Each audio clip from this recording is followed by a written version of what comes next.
my nation, but the people I loved. Were it within my power, I would ignite a blaze fierce enough to burn a hole through the heavens themselves. It was a time of war, one that ravaged heaven and earth.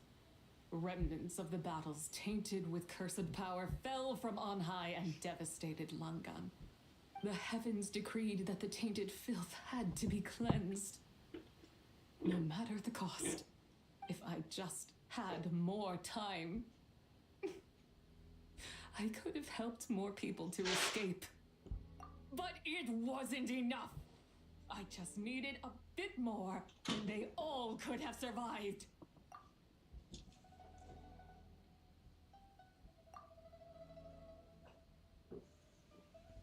I never imagined there would come a day where I found peace. So long this rage has been within me. Yet here in this moment, it has stilled at last. Thank you. If you wish to bring Tsubai back to life, mortal, then you may take the part of her soul that lives in me. Just remember, from this moment onward, the fate of Langan's fallen rests on your shoulders, and that cannot now be changed. As I said before, I am but a remnant of Tsubai's adeptal form, a manifestation of her wrath that was not meant to linger in this world. By taking away this fragment of her soul, you take away my shackles as well. So, let it be done. Ah, it's your turn to grant one of my wishes, is it? Very well. In regard to my fate, and that of Langan's fallen, I know there is little I can demand of you. However, should another raise a war banner against the heavens someday, let my name be set upon its cloth. I ask for this, and nothing more. Now, take what you came for.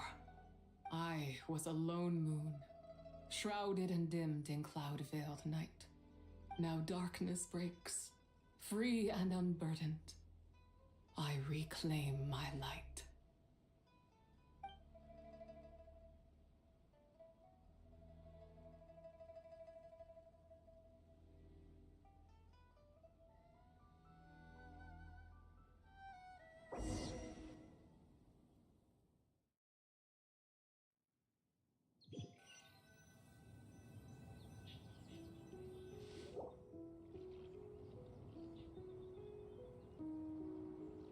You think I am one to fold so easily? Ah, young one. What brings you here? My, what exquisite mint seedlings. Was it you who planted them? I had not taken you for one so versed in the horticultural arts. I must insist that you visit Mount Hulao. There is much we could learn from one another. Ah, but this is Cloud Retainer's abode. She does not appreciate the verdant wonder that is mint. We should leave at once. If she sees us here, there is little I can do to protect you. You weren't? Was it Mooncarver then? My, what nerve he has. What? Looks like Mountain Shaper is back to normal.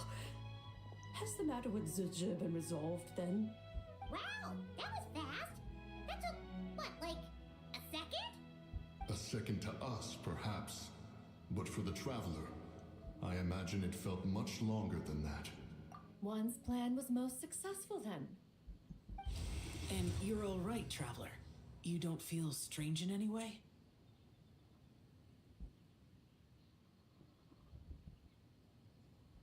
Well, sounds like good news all around. I'm glad this matter is resolved. What is this matter you speak of? The possession of that mortal child? The matter of Zizha may have been resolved, but there is another that is far from over. The mint you planted around my abode. Perhaps you have a moment to spare for a little chat, Mountain Shaper.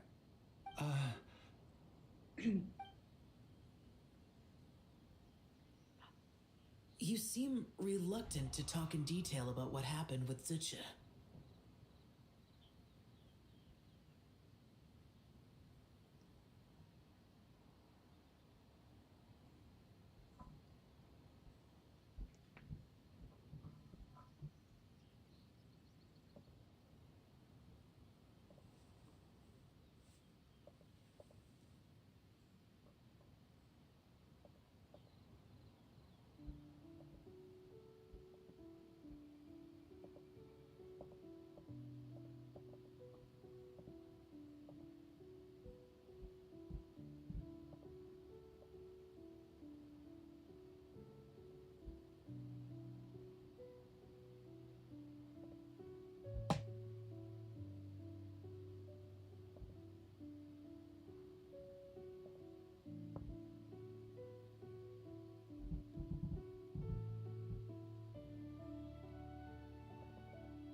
Don't worry.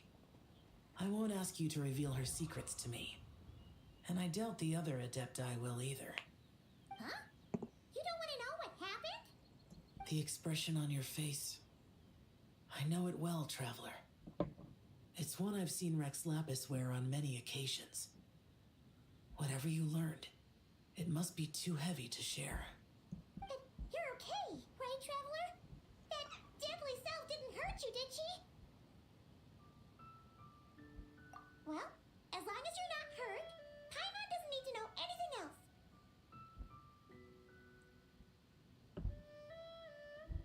Even so, I hope you feel like you can entrust me with it. If I learned anything from our time together, it's that one should not have to shoulder such a weight alone. Not to mention that certain knowledge brings danger in its wake. I would never want you to feel forced to be the sole keeper of such secrets. Yeah, kind of like how one person can't finish a whole slime, you know? Better to grab a bunch of friends and eat it all together. Exactly! Wait, no!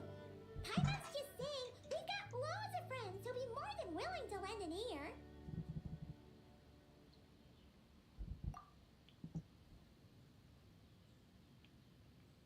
I never knew there was such a tragic chapter in the ancient past of this land. So, the people of that nation worship the White Horse Adeptus as the god of soil and grain. It would seem then that Rex Lapis had a similar reason for withholding the details of his recent trip. I've often wondered if he had companions to stand by him before we met, or if he was forced to face things alone. Regardless, Lantern Rite takes place in 2 days. Let's meet back up again there. If there's no news of Rex Lapis by then, we'll have to come up with a plan. Fingers crossed it all goes well.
Traveler, had a feeling I might run into you here. Allow me to extend a traditional Liyue greeting. Happy Lantern Rite. Correct. I requested one from Miss Ping Shi. Seems she really did secure a professional photographer. Shall we, then? Take a good shot. I plan to stick it up on my office wall when I get back to Fontaine.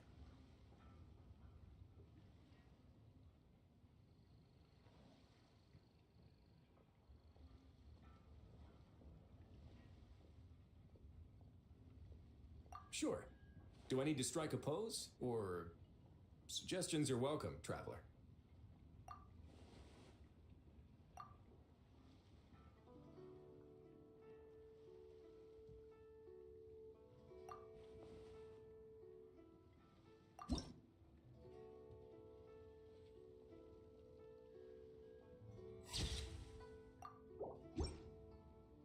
Let's see. Not bad. Pretty standard shot. If you look at it from the neck up, it could even pass for a mugshot. I'll be keeping this. Really appreciate the help. Oh, and to you too. I'll still need to buy some gifts later. Other than tea.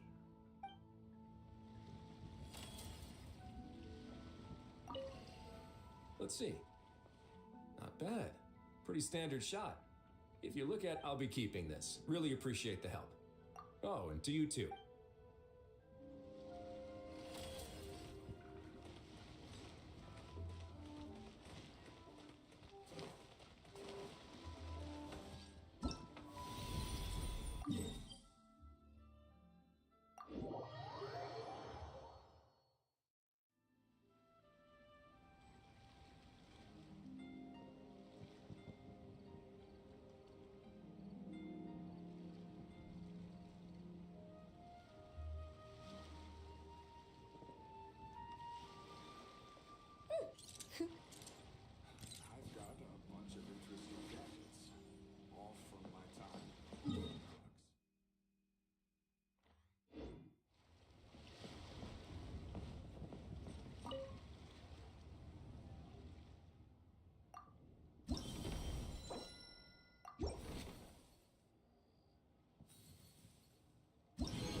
Let us have a modicum of patience for the richness and complexity of humanity.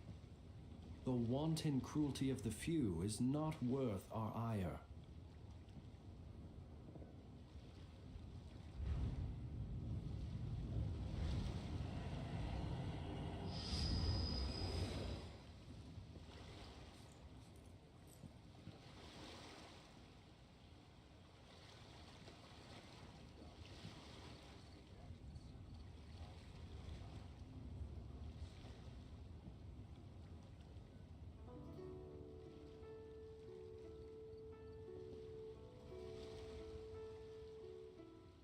He who wishes to peer into the abyss needs simply to wander through Nodcry on a misty night.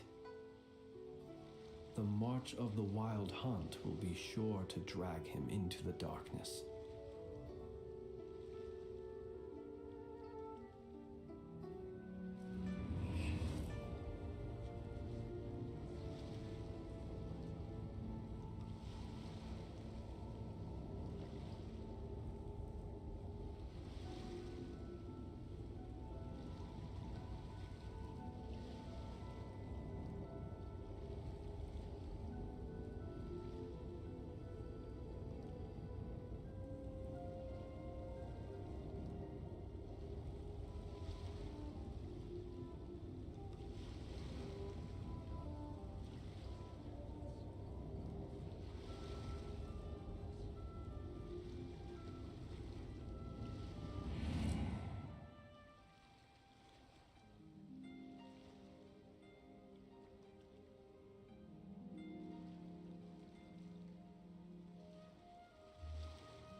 Let us have a modicum of patience for the richness and complexity of humanity.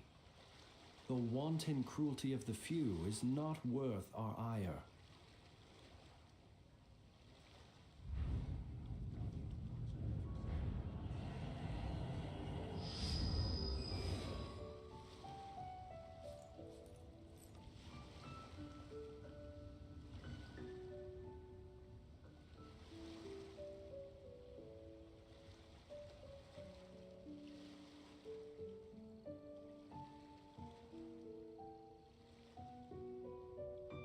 He who wishes to peer into the abyss needs simply to wander through Nodcry on a misty night.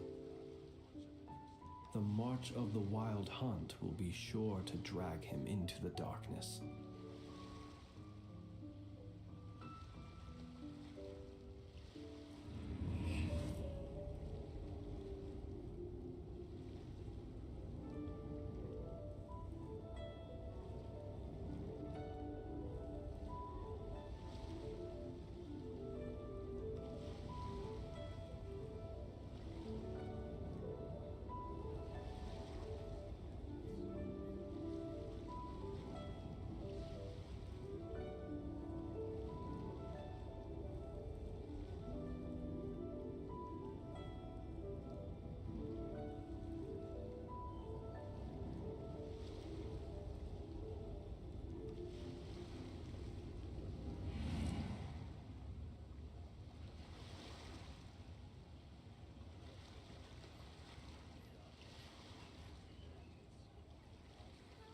Days has Daddy been away? People ought not be so frightened of ghosts. They are merely talking shadows, chattering away endlessly about their past affairs.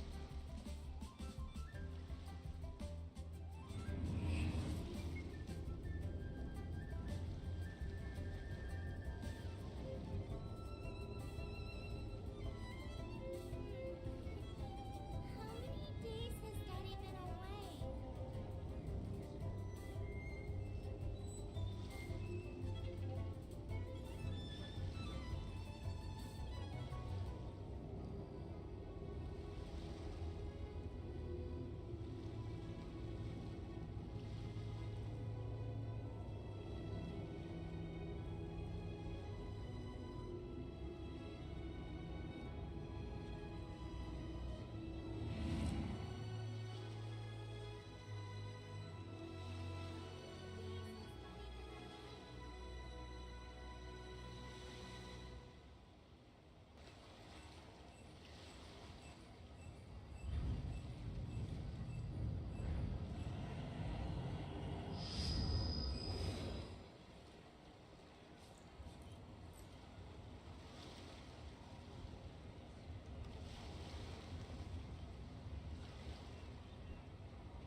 fucking sucks.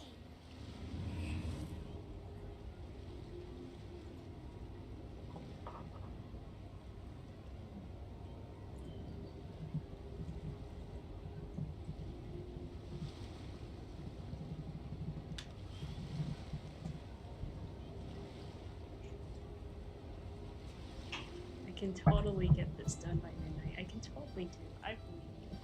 I love node editors. I love coding.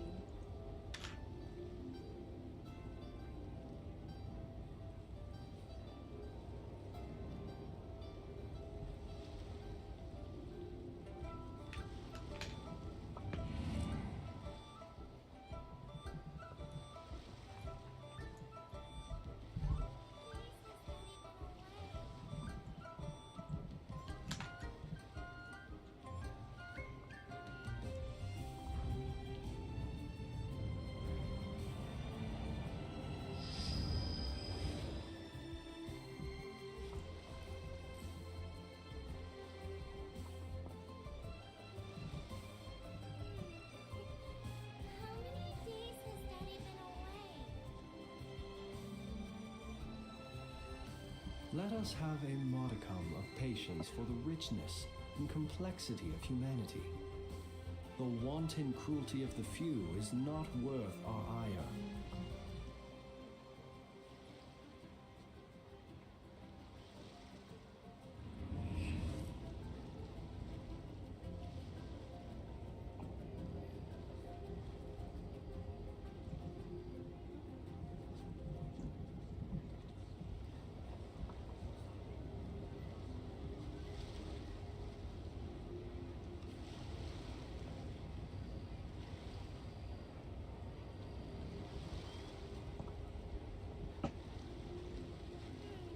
days has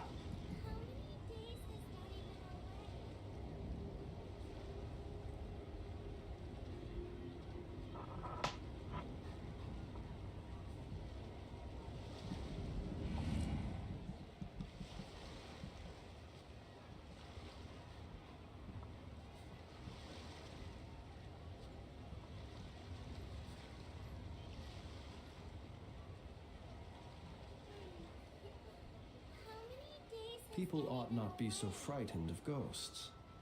They are merely talking shadows, chattering away endlessly about their past affairs.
He who wishes to peer into the abyss needs simply to wander through Nodcry on a misty night. The march of the wild hunt will be sure to drag him into the darkness.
Yes.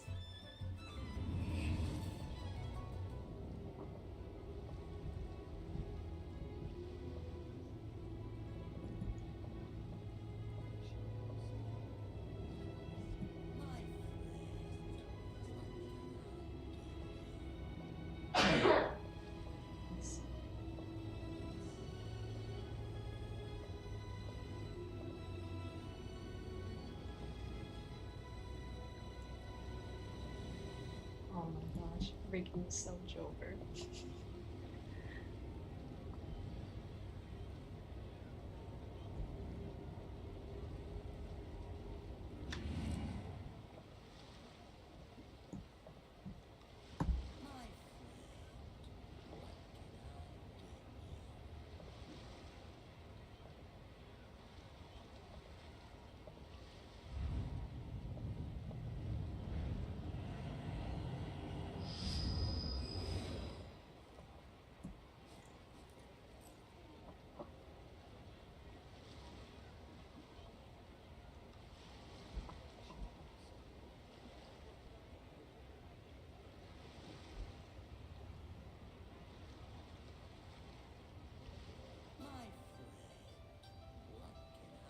People ought not be so frightened of ghosts. They are merely talking shadows, chattering away endlessly about their past affairs.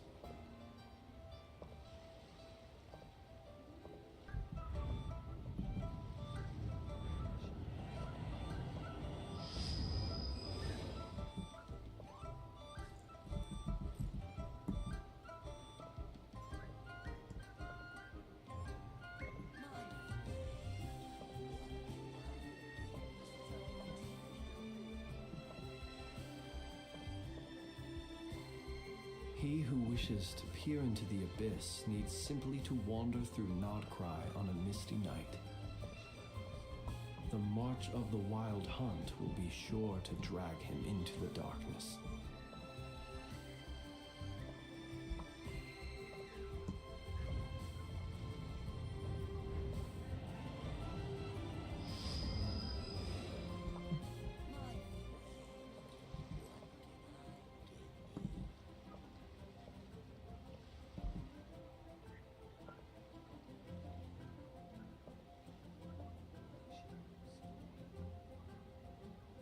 People ought not be so frightened of ghosts. They are merely talking shadows, chattering away endlessly about their past affairs.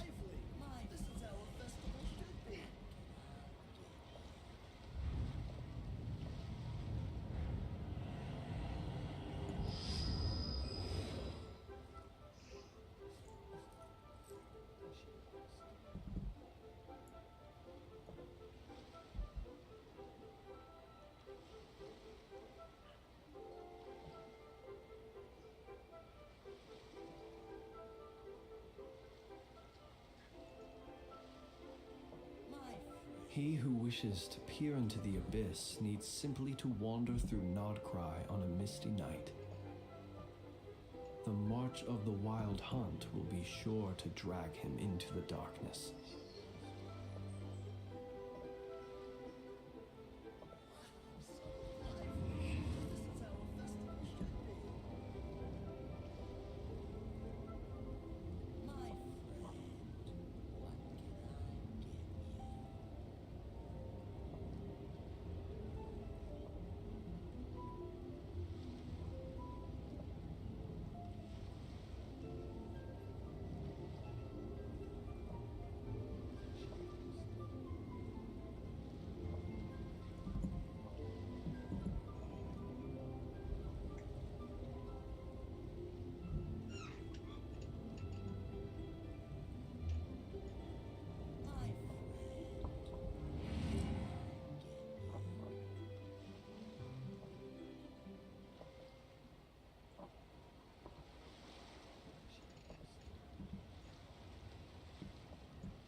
People ought not be so frightened of ghosts. They are merely talking shadows, chattering away endlessly about their past affairs.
Let us have a modicum of patience for the richness and complexity of humanity. The wanton cruelty of the few is not worth our ire.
He who wishes to peer into the abyss needs simply to wander through Nodcry on a misty night. The march of the wild hunt will be sure to drag him into the darkness.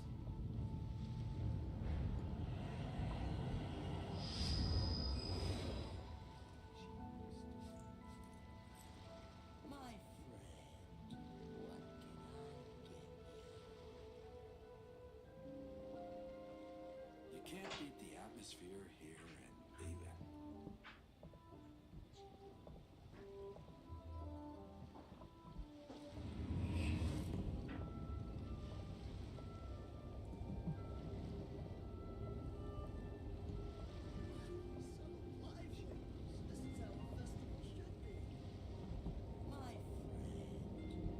You can't beat the atmosphere here in Leland.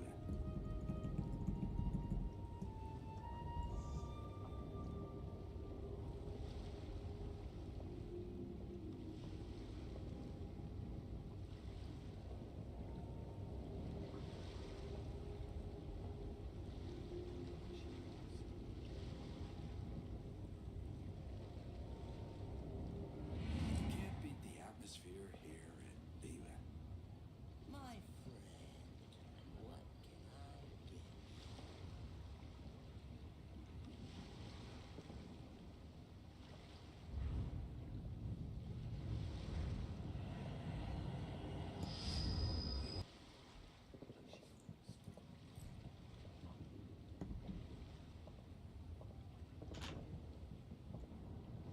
You can't beat the atmosphere here in Leland. My friend. People ought not be so frightened of ghosts. They are merely talking shadows, chattering away endlessly about their past affairs.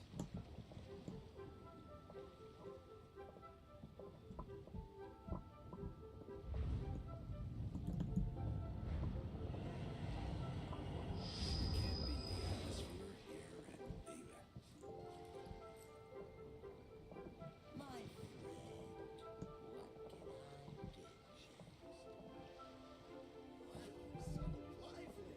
This is how a festival should be.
Let us have a modicum of patience for the richness and complexity of humanity. The wanton cruelty of the few is not worth our ire. My friend, what can I get?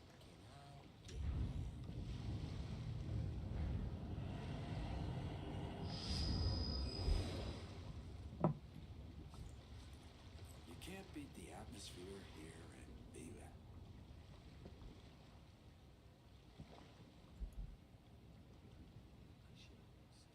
Wow, so lively! This is how a festival should be. My friend, what can I get?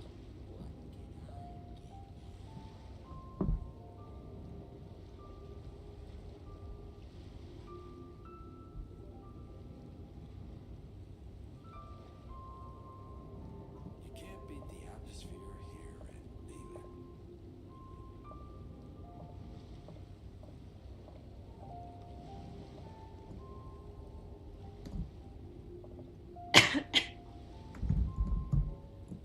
My friend, what can I get you?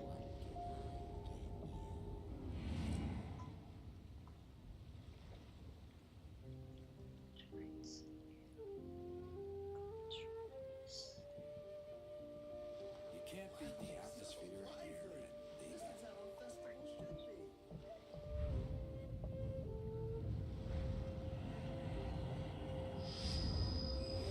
My friend, what can I get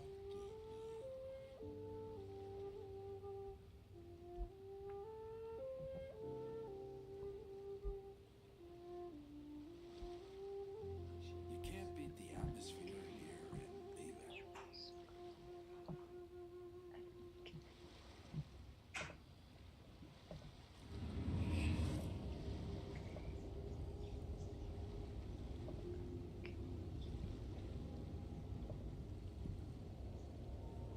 My friend, what can I get? You can't beat the atmosphere here and leave it.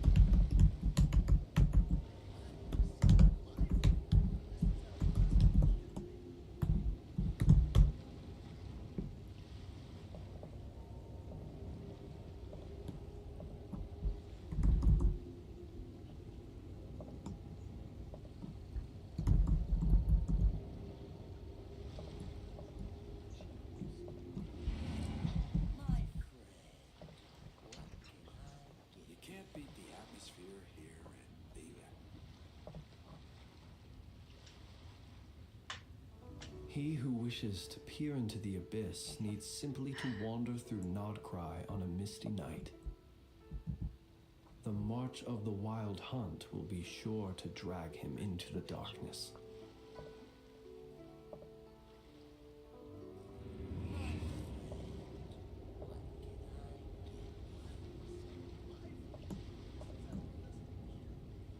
You can't beat the atmosphere here and leave it.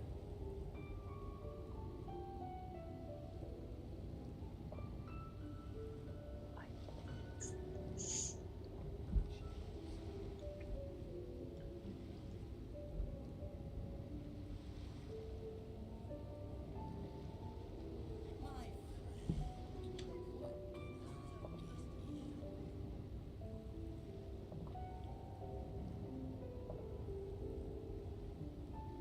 You can't beat the atmosphere here and leave it. Okay. And control screen.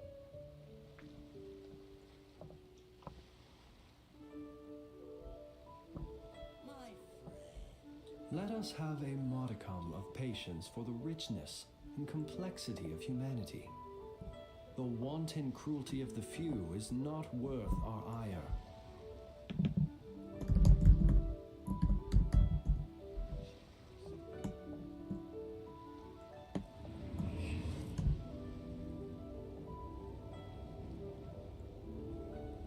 my friend, what can I get? Wow, so lively! This is how a festival should be.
People ought not be so frightened of ghosts.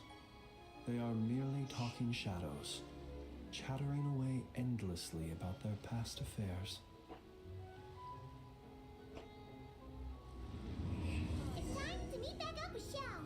Let's head to Mount Outsong. Shit. Oops.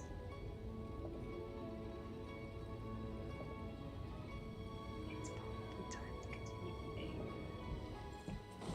Let's go.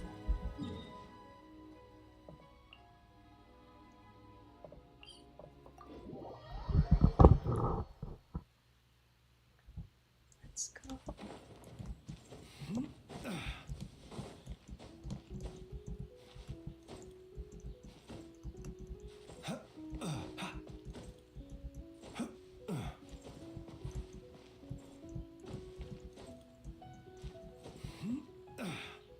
Stop.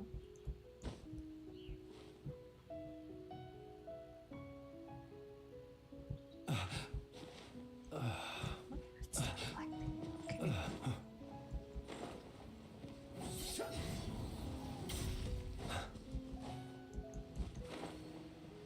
Already finished this quest.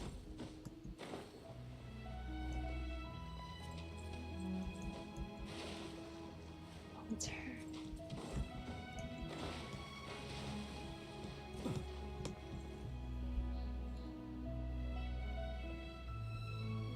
Xiao! Oh my gosh, Dinner, it's Mr. him. King! We're here! Any news on Zhongli? Wait, are we missing 2 adepti? Well, Shen Yun banned Mountain Shaper from Mount Outsong for 3 days. Oh, then what about Mooncarver? The scheme to plant mint in one's abode was one those two fools devised together? And when it comes to punishment, one does not discriminate. His banishment ends in 3 days as well. Wow, that's pretty harsh, Cloud Retainer. Let's get down to business. We have news of Rex Lapis. Huh? Isn't that... What happened with Yes, him? Rex Lapis's geopillar. It descended from on high this morning. He must have sent it for a reason, but it does not respond to our touch. So, what does it mean? Is he in trouble? Not necessarily. It could be a message only a specific person is meant to receive. I see. Traveler, you alone spoke to Rex Lapis before he left. Oh, so it must be for the Traveler. Give it a try. Touch. Touch. No, don't leave me, Xiao. My 2 seconds of Xiao content. No. As if you're Roxa. Oh, Come to the spring on Mount Qingse. I have left an entrance for you. it's him.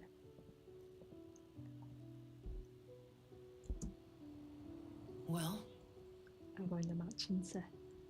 Seems like he might be over Mount Qingse. Just as one surmised, it seems that Rex Lapis will not countenance our involvement in this matter.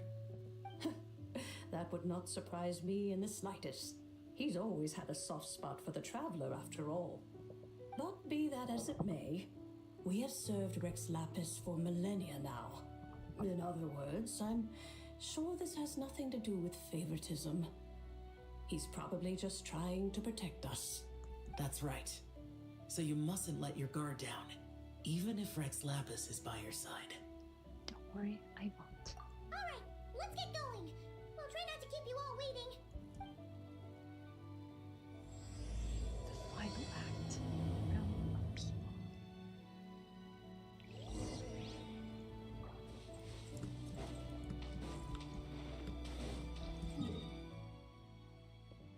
Okay, gotta finish this fast. Steady now. Every time.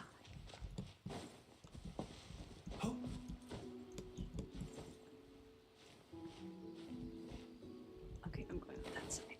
No. No. That side.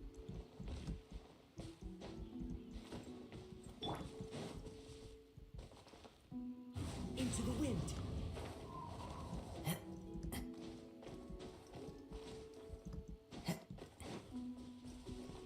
Time to go.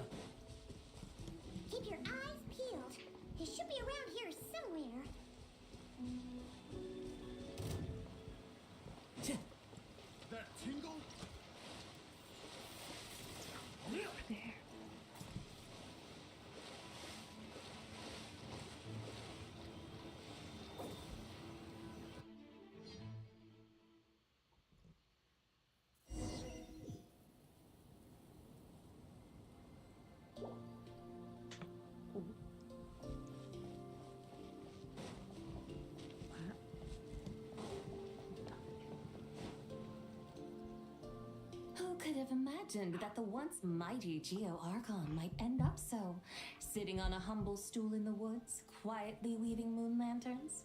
You really do look like an old man now. This is a shower lantern, not a moon lantern. In ages past, when the gods waged war and the world was in turmoil, these lanterns were lit to guide fallen warriors back to their homes. Had you tarried in the mortal realm for but a little while longer, you might have become quite accustomed to them. Even so, it bears such a striking resemblance to the moon lanterns they used to offer up to the heavens. Could this truly be mere coincidence? Perhaps in some sense it is, yet in another, it isn't. For instance, who is to say that some of Langan's magnificent jade did not become part of the very foundations upon which Liyue Harbor now stands? It is conceivable that this ritual was transmitted in such a manner too. Now, let's not let ourselves get carried away. For all its splendor, do not forget that, in the end, even Langan could not escape its heaven-sent fate. Alas, it is just a pity that the little creatures of this world may never again lift their eyes to the moon, even should misfortune befall them. But you, Geo-Lord, now that you rule this realm, why take the trouble, not to mention the risk, to visit one who bears such profound guilt as I? Are you not afraid that you might be sullied by the curse of time that was laid upon me? There is no risk to speak of. At least, not in comparison to that which you took when you defied the heavens all that time ago.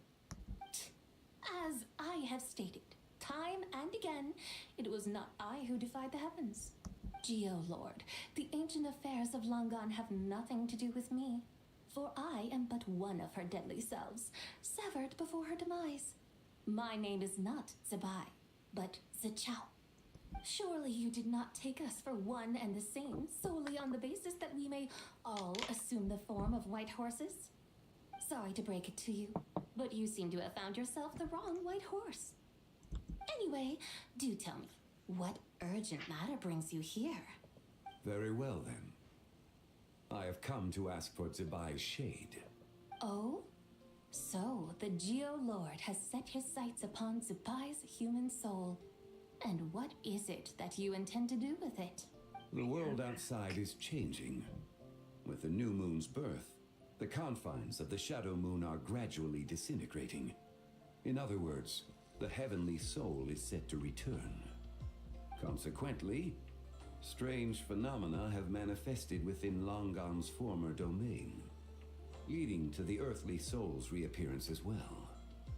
The last of the trio, the human soul, is in your possession. Most intriguing. My intention is to gather all three together, so that an old friend may finally make her return. I must admit, it seems that some remarkable affairs are coming to pass in the outside world. Yet there is one thing you seem to have overlooked, Lord of Geo. Back in the day, it was you that freed me from that painting. And afterwards, I took up arms in your name. Together, we first subdued Chenyu Vale, then brought peace to Mount Qingse. It was for this cause that the contract between us was made. But now that the debt has been repaid, what cause have you to expect my aid? Zebai and I have long been friends. Given not only that you were manifested from a corrupt desire within her divine form, but that you also possess a fragment of her soul, how can you purport to be the wrong white horse? I think you'll find that we are now as separate and distinct as any two beings ever were. What once shone with radiant purity has long become dust. What you see is no longer what it was. Oh, great Lord of Geo. Should this still be unclear to you, I bid you take your leave. It seems that the fault lies in my own lack of consideration. As you wish. I shall let this matter rest. Wait! One moment, if you will. Should this not be your opportunity to propose a new contract? The part where you make me an offer I simply couldn't refuse? Even those puny mortals know how to haggle when striking their bargains. Should you, the famed god of contracts, not likewise strive for success through negotiation? Come now, enough of the posturing. It's time to name your price. Very well. I had, in truth, prepared a new contract for your consideration. I knew you would not come before me unprepared.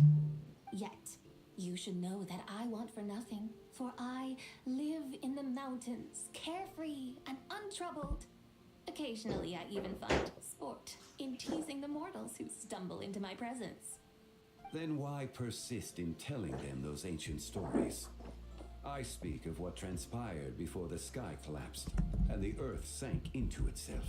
That is merely my way of passing the time. And what of it? Would any believe, much less remember, the ramblings of a mountain hermit? Those tales have long since spread throughout the mortal realm. Who? Should my words prove insufficient, I invite you to see the world for yourself. To this end, I have found you a pair of trusty guides. The Lantern Rite is presently underway in Liyue, and should prove quite intriguing for you. So this, then, is the contract you have prepared for me? Indeed it is. Think of it as a contract for a one-day festive excursion. Surely you do not hope to offer this in exchange for Tsubai's shade. The foundation of my very existence for a little excursion seems a little steep, wouldn't you say? Why not see for yourself? You can always decide after. Okay, give me a moment. I need to read through an email.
read through this.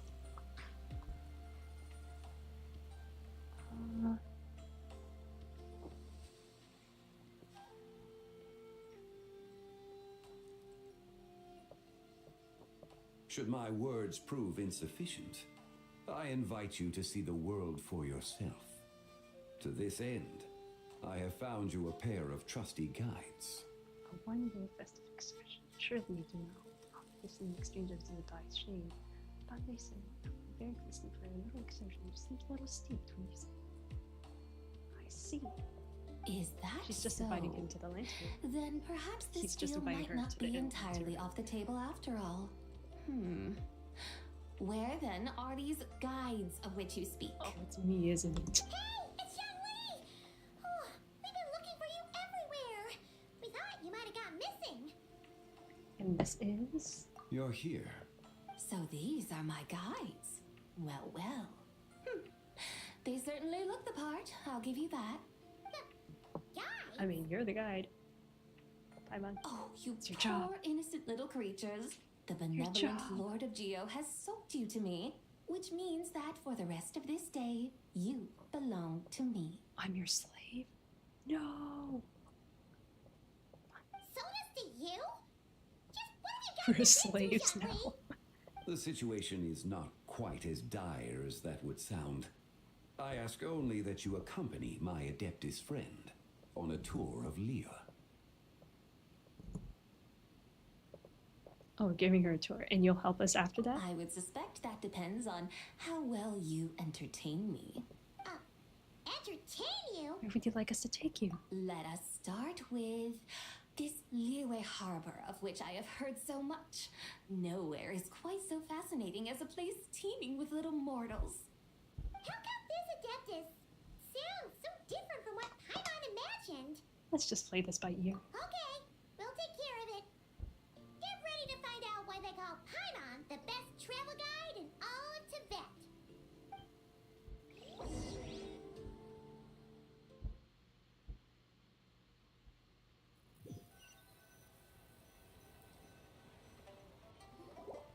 Look!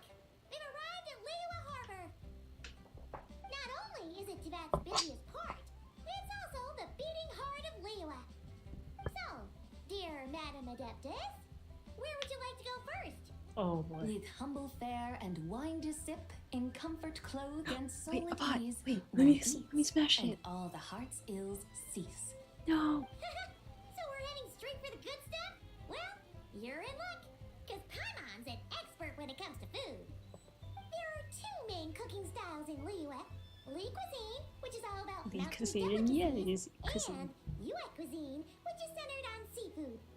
The most famous restaurants are Liyue Pavilion and Shinyue Kiosk.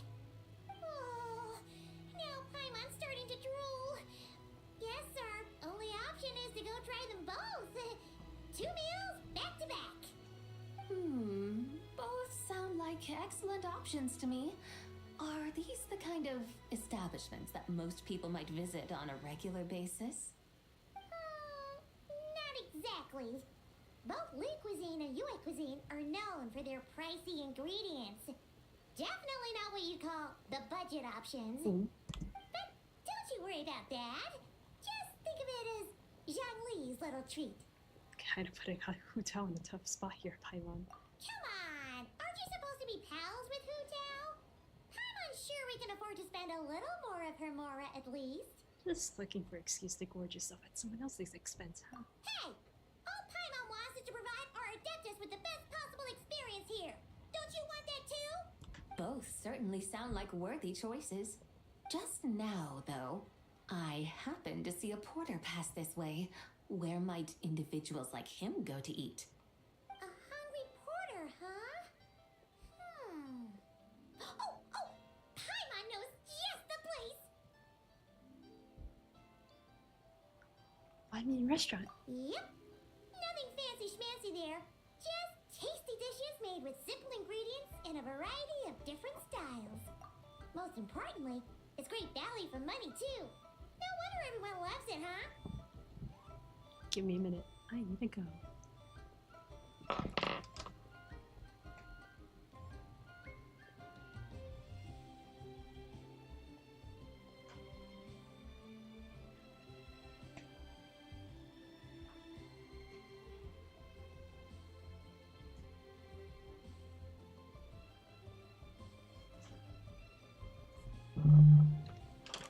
I'm back. I can talk in normal volume now, but only for a short period of time. Oh, and Yeah. the owner happens to be a good friend of ours too. One mean restaurant. Yes, even the name itself feels lively and down to earth. All right, let's make it our first stop. Yippee! That's a great choice too. Alrighty, let's head over there right away. Paimon can't wait to dig in. Wamin Restaurant, here we come.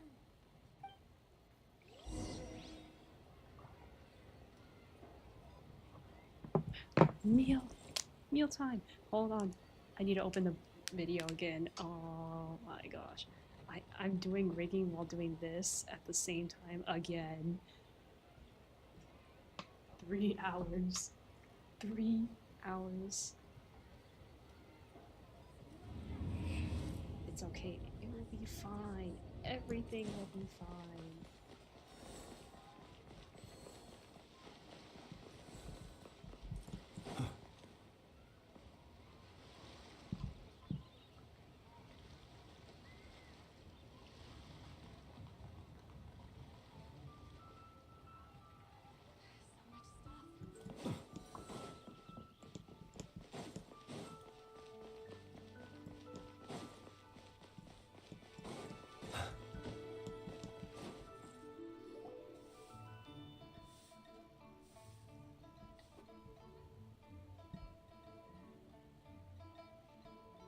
Shanling, Chef Mel, we're here. Oh, hello there. What a surprise to see you two. Welcome, welcome. Hey there, Traveler and Paimon.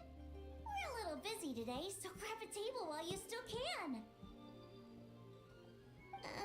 But I don't think I've met this lady before. Is she a new friend? You could say that. You could say that. I'd say she is. He brought her here for Lantern Rite. Oh, I see. Well, hey there. A friend of the Traveler's a friend of mine, too. Don't worry, we'll take good care of you. Just order whatever you want, it's on the house. By the way, I'm Shanling. I cook here at Wanmin Restaurant. What's your name? Miss Shangling, have you ever heard of the White Horse Adeptus? Of course. What about her? I am her, and she is me. Huh? You mean you're an Adeptus? Oh, you young'uns crack me up. Come on, Xiangling. You've got to keep up with the times. Haven't you heard of cosplay? It's like a role-playing game where you dress up as famous characters and pretend to be them. Seriously, it's all the rage, and it looks like this young lady is quite the expert. Oh no. Your friends sure keep their fingers on the pulse, huh, Traveler? Oh my Wow, gosh. Dad. Didn't know you were so tuned in. But how come I haven't heard about it? You gotta listen to our customers. Didn't I tell you to spend less time chasing after wild vegetables and more time making friends? You're even more out of touch than I am. Hey, I like making friends too. Isn't that what I'm doing right now? Anyway, even if it is just a costume, is it alright if I still call you White Horse Adeptus? Of course it's all right, because that's exactly who I am. Okay. I can see you're really committed to the role. How about I call you the real White Horse Adeptus instead? Oh yeah. Oh In yeah. that case, you can call Paimon the real Traveler. Yes, that makes me the real Paimon. You're right. You could have at least switched outfits. Puny mortals. Nevertheless, I suppose it might be amusing to indulge in your little charade for a while at least. All right, go grab yourselves a table. I'll come take your order in a bit. Okay, where do we go? Joy is great.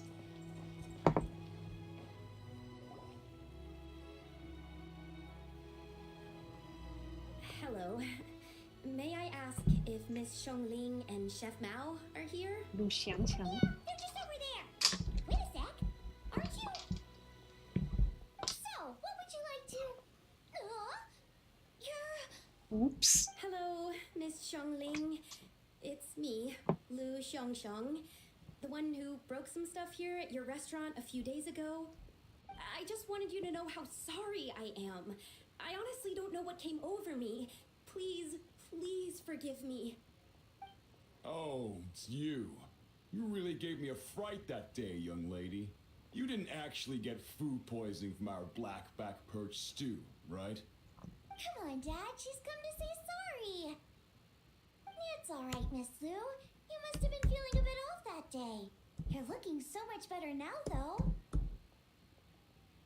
Why don't you grab a table, too? This one's on the house. No, I couldn't possibly. Hey, it's totally okay. We all feel under the weather sometimes, especially when we're away from home. Go on, find yourself a... yikes. Looks like all the tables are taken.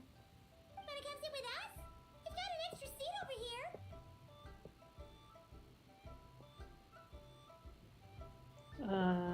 Must be fate, huh? Thanks, guys. So what would you like to eat today? Feel free to order anything you like.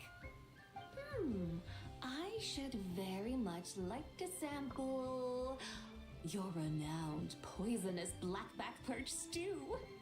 It wasn't poison. That was all on me. So that's one portion of blackback perch stew. How about you guys? I'm on once.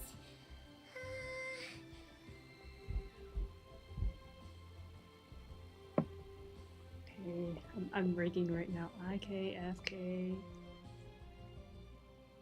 Okay, I have an idea what to do. Since it's on the house, why don't you choose for Sure us? thing. Looks like Paimon's having trouble making up her mind. Anyway, I guarantee you'll love it. Let me think. Well, since the blackback perch stew is on the spicier side, I guess it makes sense to balance it out with a serving of stir-fried shrimp. And since it's lantern rite season, you better try out the triple layered consomme and come and get it too. Those are our seasonal specialties. As for the carbs, since we've got a full table, how about some right at home? Along with our special chili mince cornbread buns. Trust me, you won't be disappointed. Then for dessert, I'll whip you up some Lucky Snow Delight. I just came up with it a few days ago. And I can't wait for you to try it. Wow! Sounds like quite the feast. Looks like Paimon's in luck today. Am I the only one who thinks that's way too much? Not at all. Don't worry, I know what I'm doing. And to top it all off, our I don't star dish, trust you, Adeptus Xiangling. Temptation. You should know that we don't often serve this here at Wanmin Restaurant. But since this is my first time cooking for the White Horse Adeptus, I'm pulling out all the stops. Okie dokie, just sit back and relax. I'll have your dishes out in no time. Hold on. Did I just hear Miss Xiangling mention the White Horse Adeptus? You did indeed. And you're looking right at her. That's a joke, by the way. She's cosplaying. Oh, I see. Phew, almost believed you there for a moment. Tell me, little one, what business might you have with the White Horse Adeptus? It's a long story. Basically, a while back, I took part in an archaeological dig over at the chasm. While we were there, we discovered a number of relics. Our findings show that they date back to the era of Long Gone, an ancient nation whose people are said to have been the ancestors of some of the modern-day inhabitants of Chenyu Vale. And why might such matters concern the White Horse Adeptus? Because some of those relics not only seem to contain textual references to her, but even depictions of what she looked like. There have long been legends claiming that the White Horse Adeptus was a deity of that era, but there are plenty of other theories out there too. If I could just locate some more detailed records, I'm sure we'd be able to find out so much more. So you're into history? Well, to tell you the truth, I actually joined the archaeological team by sheer accident. But once I'd started down this path, I knew that I wanted to make something of myself. Recently, though, things seem to have taken a turn for the worse. Still can't believe I caused such a mess and even ended up hurting someone. Oh, so you're considering becoming a martial artist now instead? No, I mean, they weren't seriously hurt. It was just a few scratches, and they let it go after my mother compensated them. Oops. You know, that really wasn't your fault. Either way, my career is pretty much over. And even though both the victim and the Ministry of Civil Affairs say they won't be pursuing the matter any further, my father says he's going to punish me according to our family rules. Family rules? Yeah, he's decided to ground me. I'll have to return to fair enough. Chowling Village after Lantern Rite, and goodness knows when I'll be allowed to leave again. Wow, that's harsh. Sounds like the kind of thing only rich, super traditional parents would do. We're not exactly rich, though. All we own are a few tea fields in Chaoying Village and a guest house in Liyue Harbor. A guest house? It isn't Baiju Guest House by any chance? Is it? Ah, so Boss Moon must be your... Yep, he's my grandfather. So, you've heard of the guest house before? Small world, huh? Come to think of It's a small world. Didn't Boss after Fu all. mention something about hoping that the White Horse Adeptus would show up and let her divine power be known? Well, she showed up all right. Sure, but Paimon's guessing this wasn't exactly what he had in mind. Shh, keep it down. Little one, it sounds to me that your family is rather well off after all. What then drew you to archaeology? Why subject yourself to such unnecessary hardships? Even if I stayed at home, there's no guarantee I'd lead a nice, easy life. Just look at my father. Recently, my grandfather put him in charge of the guest house, and he came up with a bunch of ideas right away, starting with changing its name. That didn't turn out well, though. My grandfather yelled at him for days, even calling him a bad son, and they still haven't let it go. Oh! Paimon thinks we might have heard about that too. Long story short, being dependent on others is never fun. You just end up being completely under their thumb. That's why I want to make it on my own out here, no matter how hard it is. After all, as the saying goes, to rise above others, one must endure the hardest of hardships. What's so funny about that? You poor, innocent little creatures never fail to amuse me. To think you would endure all manner of hardships in your brief time on this mortal plane, and all that merely to rise above others. I would have thought that the wise be to simply roam this world as I do. Huh? Tell me, what is it that you truly delight in? Archaeology? Martial arts? Tea planting? Or perhaps the keeping of a guest house? What I delight in? Yes! Surely there must be something you don't find quite so exhausting. Whatever delights you should not feel like a burden. But do things like that really exist? Of course! Take Miss Xiangling, for instance. I defy you to detect even a hint of hardship on her face when she wields her walking spatula.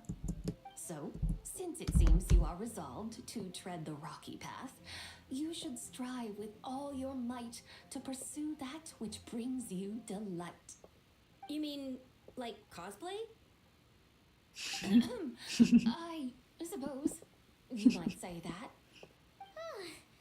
Looks like the White Horse Adeptus is really getting into her role. I think I get what you mean then.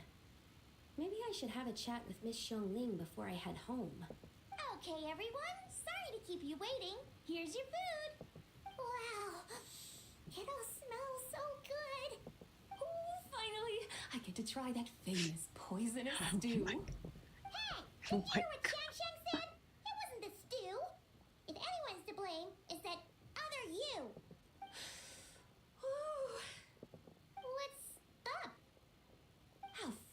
Surely this mortal fare burns upon the tongue.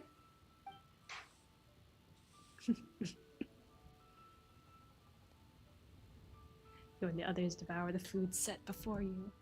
Once you all finish, Lu Xiangxiang asks to stay behind, and the rest of you make your way out into the streets as he's discussing your next step on the one-day trip to Leo. Most satisfying as poisonous stews go.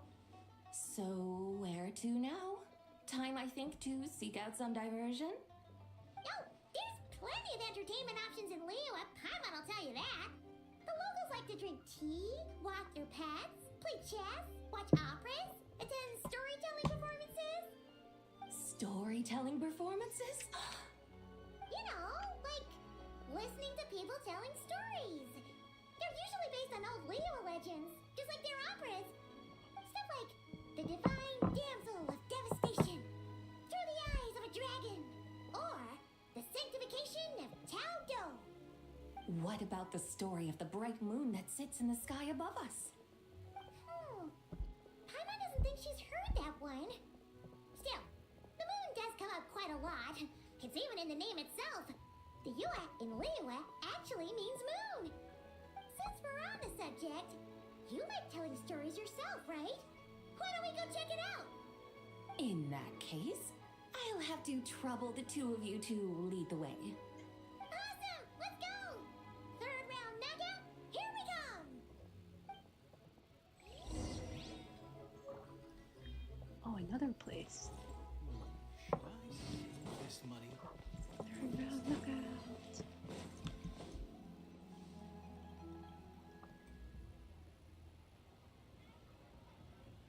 What a tongue twister. I'd have made a complete fool of myself if I tried to say it on stage without practicing it first. Huh. Call yourself Iron Tongue Tien. Wobbly Tongue Tien, more like.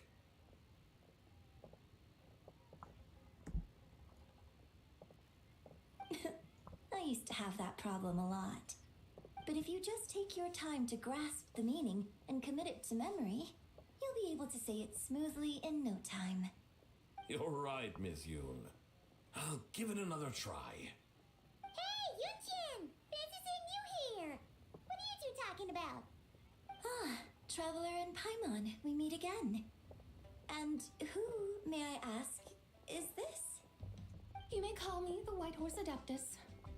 The White Horse Adeptus? She's not really an adeptus. Mm-hmm. She's just cosplaying as one. I see. Well, it certainly looks like a lot of fun. Oh, funny you mention it. This type of thing is actually something I'm quite familiar with. Once, to perform Through the Eyes of a Dragon, I decided to imagine that I was Rex Lapis himself. It was the only way to truly inhabit his mindset and understand his resolve to quell those demons. Sounds like you just wanted an excuse to feel all big and powerful. Hey, that's... You just don't understand how inspiration You really works. understand. You're one to talk. Paimon's traveled all over with the Traveler, and she's seen things that would make your jaw drop. All right, then. Since you claim to be so... Prove it by reciting an ancient poem. An ancient poem? Which one? Ha! See?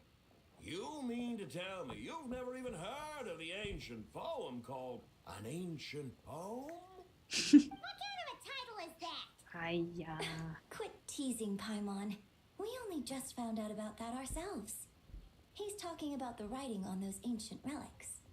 When we first saw it, we couldn't figure out what it all meant. So in the meantime, we decided to just refer to it as an ancient poem. However, thanks to the painstaking work of the scholars who were tasked with decoding it, it seems like that's exactly what it was. Or rather, an ode offered in veneration of the moon and the White Horse Adeptus. Oh, yeah. Didn't Kuching mention that before? It's got something to do with Long Gone, right? That is correct. The Ministry of Civil Affairs has issued a notice stating that, although it is true that the moon may disappear tonight, we should be in no danger. In other words, there's nothing to fear. But if you're worried, we can always take a leaf from the Book of the Ancients. By reciting this poem, I mean, and calling for the White Horse Adeptus' aid. If we do that, I'm certain she'll protect our moon and keep us safe. Whoa, seriously? Paimon has to get a look at this. Hold on.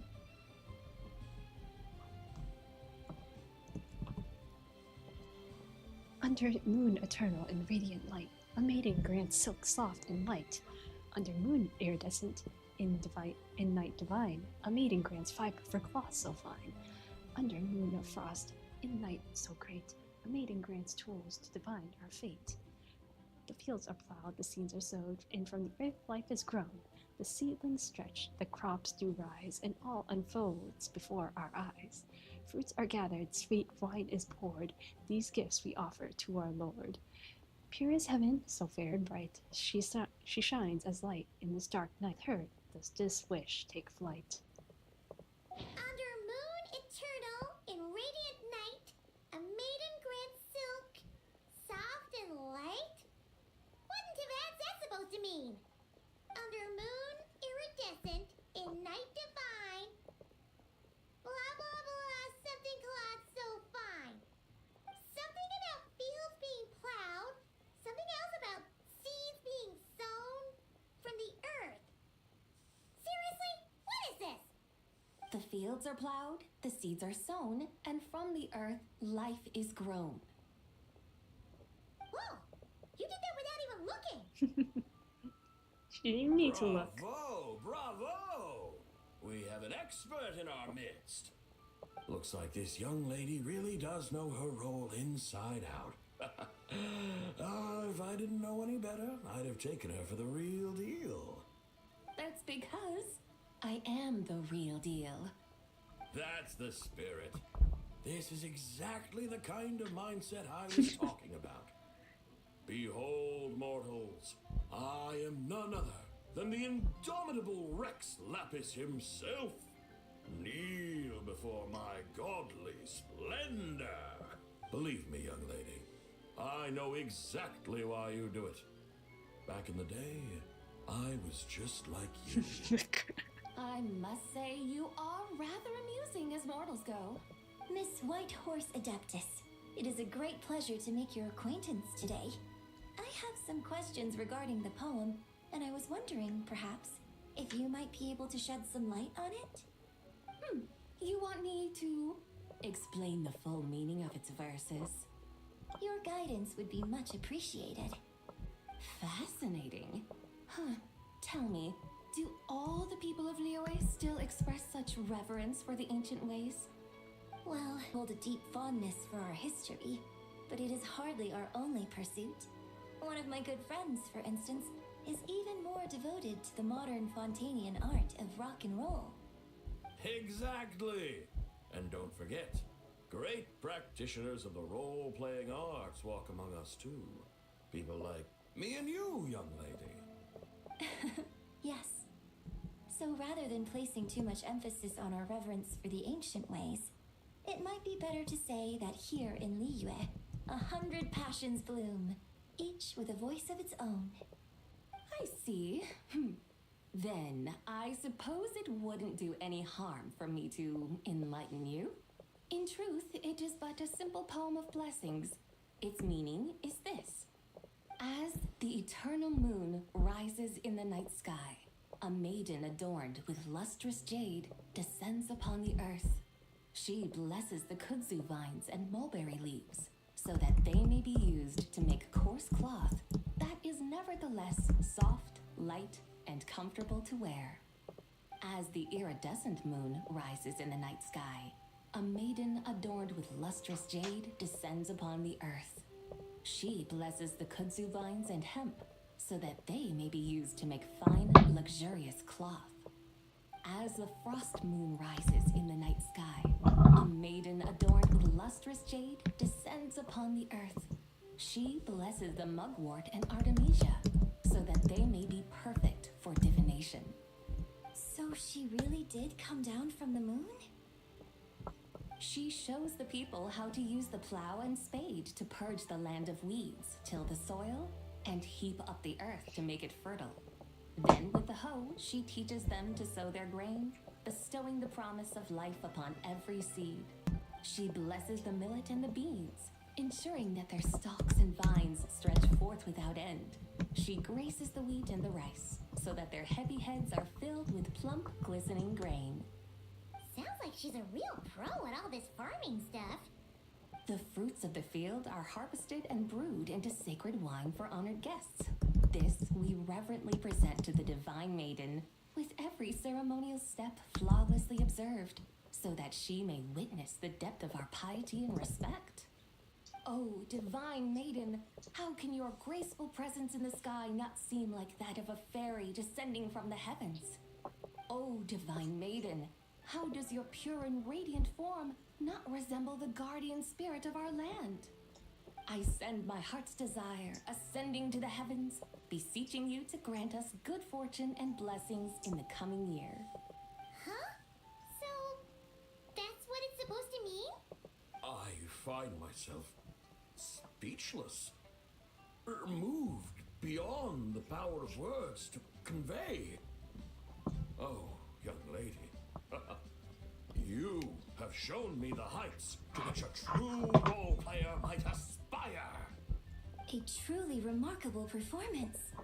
I did not anticipate that anyone could unravel this poem with such depth and clarity, and so soon after the Ministry of Civil Affairs noticed, too.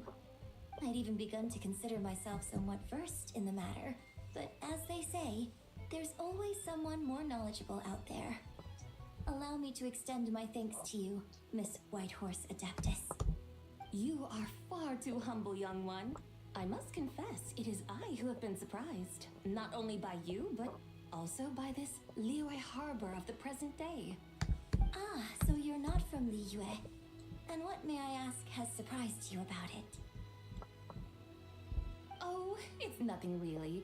Just some old memories scattered here and there. Very well, my guides. I suppose it is time we set forth on the next part of our excursion. I'd like to go see that wharf now. What say the two of you? No problem. We'll take you wherever you want. Oh, leaving so soon? Before you go, allow me to introduce myself. I am Yunjin, director of the Yunhan Opera Troupe. May I ask your name in return? My own name is scarcely worth mentioning, but since you asked, perhaps I'll tell you the title of that poem instead. Huh? So, it isn't actually called an ancient poem? Of course not. Its real title is Odes of Long Zabai. Odes of Long Zabai. All right then, until we meet again.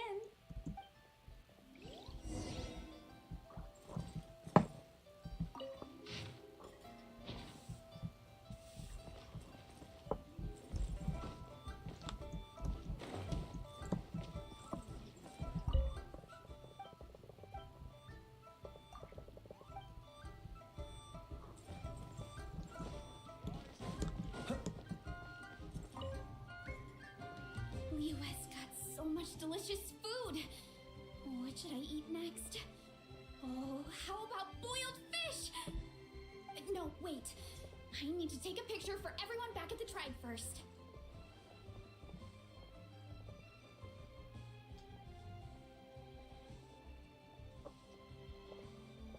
Traveler? Oh, wow. So you're the pro photographer that lady was talking about?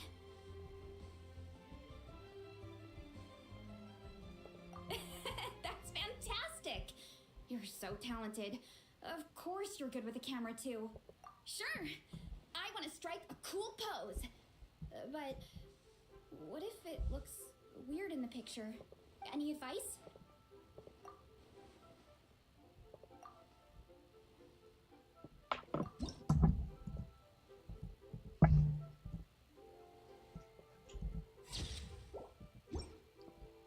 Done already? Let me see. Told you they'd be good. Now, would it be the best spot in the orchard to hang it? Thanks. Next up, some more delicious food.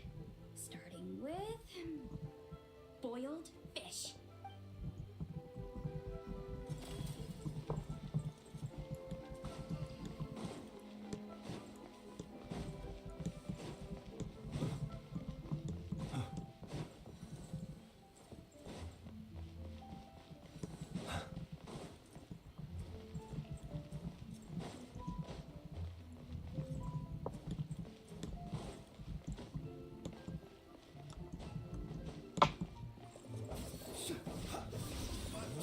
You didn't let me finish.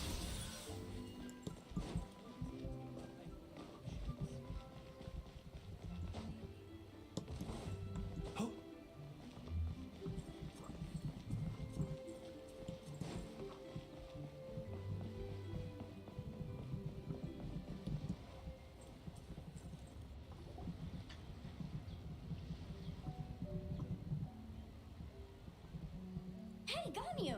I almost forgot to mention. On my recent trip to Nodcry, I came across something really fascinating in the Frostmoon Scion's library. I found records in their collection of another divine envoy living on the moon. A divine envoy on the moon? You don't think it could have been referring to the White Horse Adeptus too, do you? No way to say for sure. Still, the similarities between our legends are intriguing, to say the least. Isn't it amazing? Especially when you consider how far apart we are. It truly is. We might live in different lands, but when we look up at the night sky, we all see the same moon and stars. Right? It's like we're all bound together, no matter where we are. When you think of it like that, it's almost as if our friends from other nations will be right here celebrating with us. Isn't that a wonderful thought? No wonder you were so excited to go see the giant lantern when you first got back. Sounds like you're a real fan of the White Horse Adeptus, huh? I guess you could say that. Just a pity she's so elusive. Even Granny's never met her, you know? Maybe she really is just a legend after all. Hey, Yanfei and Ganyu! Trust, Paimon. The White Horse Adeptus is as real can be. Oh, look! It's the Traveler and Paimon! Feels like I haven't seen you two in, like, forever. Happy Lantern Rite. It's so good to see you again. Hey, you two. Happy Lantern Rite. Did I hear you right just now, Paimon? Does that mean you've actually seen the White Horse Adeptus? She has indeed. And now, so have you. And you are? Why, who else? The White Horse Adeptus, of course. Could you maybe start with something else next time? You're the White Horse Adeptus? That's right. Allow Paimon to introduce you to our new friend, Zichao. She's been low-key obsessed with cosplaying the White Horse Adeptus ever since we met her. I see. Well then, greetings, Mr. Chow. My name is Yanfei, and recently I've been low-key obsessed with learning everything I can about the White Horse Adeptus. I'm sure the two of you will get along like a house on fire. Oh, and by the way, I'm Ganyu. So, Mr. Chow, you must be here to see the giant lantern too, right? A horse-shaped Jal lantern? Is that what I think it is? That's right. A lantern made to honor the White Horse Adeptus herself. Isn't it gorgeous? Huh? What are you laughing at? Both the lantern and myself. What do you mean? Well, this lantern truly is an artistic masterpiece. But tell me this, have any of you ever seen a horse before? Come to think of it, Paimon can't remember ever actually seeing one herself. What about you, Traveler? Oh, this horse appears to be mid-trot, but it has adopted what is called a lateral gait. where the legs on one side of the body move together in unison. A rather rare sight indeed. Just now, I suddenly pictured myself, I mean, the White Horse Adeptus running the same way. The image was so absurd, I could barely contain my mirth. Oh, really? I never knew that. You learn something every day, huh? Oh, come on! It's basically a giant piece of fan art! Who cares if it's different than the original? I was merely laughing at my own ignorance. I came here thinking that the White Horse Adeptus's tale had been long forgotten. Yet here I am, gazing upon a lantern made in her honor. Well, you couldn't have been more mistaken. There are so many tales about the White Horse Adeptus, I'm starting to lose count. Just off the top of my head. Just so you know, Yempe, we've heard it all like a million times before. Uh-huh. But there's one thing I can guarantee that you haven't. Huh? You mean like a new chapter of her stories come to light? Mm-hmm. And I heard it from Ganyu just yesterday. Hey, why don't you share it with the others? Sure, no problem. Where to begin? Do you guys still remember what Liyue's Moon Chase Festival is about? Of course! It's a festival held in honor of, the Stove God. That's right. But it took a really long time for the Stove God Festival to become what it is today. In its earliest form, it was actually an adeptal ritual known as the Moon Chase Rite.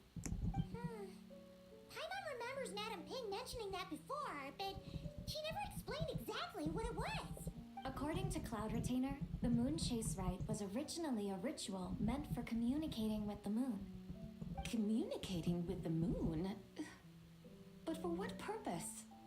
At first, Cloud Retainer wasn't entirely sure either, as it was always Rex Lapis who performed the ritual.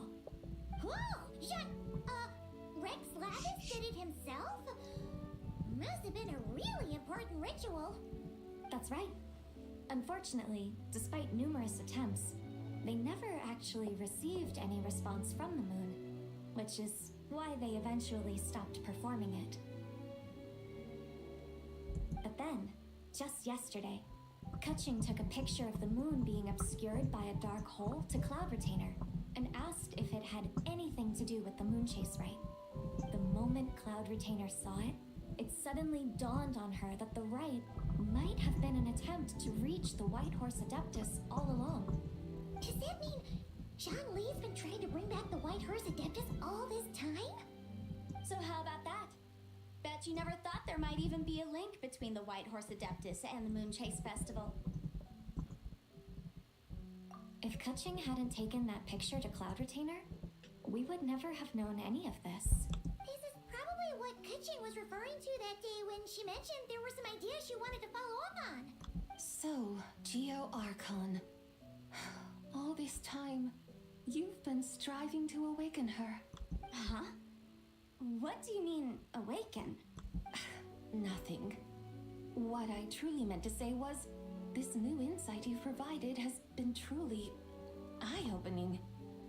Oh, by the way, my trusty guides, I've been meaning to ask, where in Liyue Harbor might one enjoy an expansive scenic view? Huh? We're off to the next stop already? But Paimon's barely done digesting that lore bomb just now. All the more reason to find the right spot to let it sink in. Oh, so that's what you're up to. A tour of Liyue Harbor? In that case, if you're looking for a spot with a panoramic view, I'd recommend Yujing Terrace. That's a great idea. Since the terrace is on higher ground, the sea view from up there's so much better. Great. Well, the lantern ride's about to start, so we should get back to Granny's now. Hope to see you all at the festival tonight. Oh, you're off too? All right then. See you both soon. See you soon.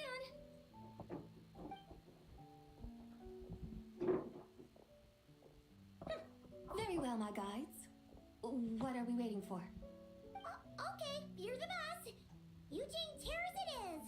After all, the customer's always right. Something else you needed to do? Oh, Paimon likes that idea. And what, may I ask, is a photo? It's this awesome invention that lets you record moments in the blink of an eye! Except, you've gotta try not to actually blink. Oh? What must I do in preparation then? Nothing! All you gotta do is choose a pose. The Traveler will handle everything else.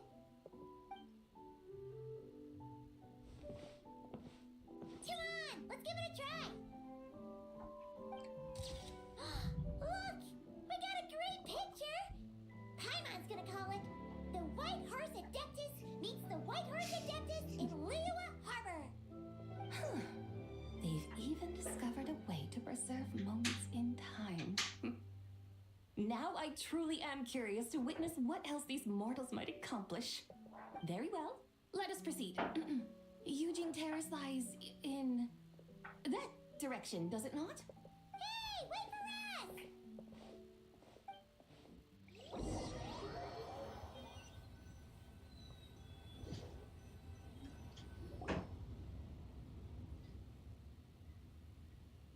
Truly a marvelous view if ever there was one. It seems the charm of this Liyue Harbor is only heightened by the sun's dying light. And soon, people will start releasing their shell lanterns to mark the most important day of the year. Practically everyone will be with their friends and family, eating a big meal, chatting, and even setting off fireworks. Trust Paimon, it'll look even more amazing then. What do you say? Want to stay to see that? No need. Let us bring this weary day to a close. Weary day? You mean you didn't enjoy your tour? I had imagined you would arrange for me to witness some grand spectacle. Perhaps the descent of divine beings, the manifestation of the sacred before mortal eyes, or the appearance of a selfless hero come to aid the helpless and downtrodden. Or, should that not come to pass, then at the very least, spend a little more coin. For that, it seems, is how one finds true enjoyment. Alas, but there was none of these. Instead, we merely filled our bellies, listened to tales, and gazed upon a crude imitation of my likeness. And now the sun begins its descent. What a day of quiet tedium. Well, we're so sorry. If we'd known that was what you wanted, we'd have done it all differently. It's all that Zhang Li's fault for not making the customer's requirements clear. Well, it's too late now. Do you still believe I would part with that soul fragment, now so intertwined with my very being?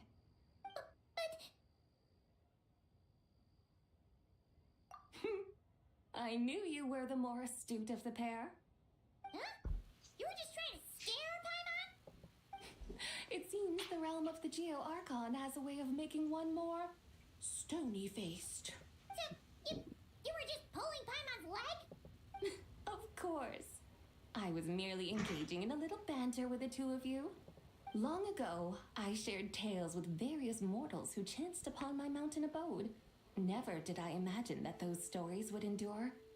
It seems I greatly underestimated them. Perhaps, as your Geolord said, a few pieces of ancient Langan's magnificent jade have truly become part of the very foundation of this land. So, you've decided to help us? Again, that goes without saying. I made up my mind some time ago now. When I beheld a rather intriguing scene as I set foot in this city, I saw porters passing through the alleys, setting down heavy wooden crates from their weary shoulders. Peddlers pushing carts as the kites and lanterns upon them rustled gently in the breeze. I saw cooks cooking, actors acting, scholars reading, soldiers marching, children playing, elders resting, officials officiating, and the common folk absorbed in this or that, reveling in the simple joys of life. Some, it seems, have already found that which stirs their hearts, while others continue to fret, troubled by uncertain futures. Yet, in this gentle and serene order, each holds fast to their anticipation, not only for the celebrations to come, but also for the first light of the morrow.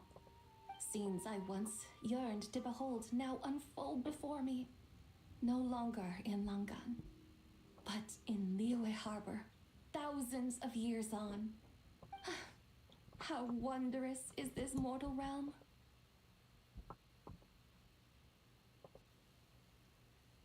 Thank you, Whitehurst Adeptus. Thank you so much. Adeptus, Adepti.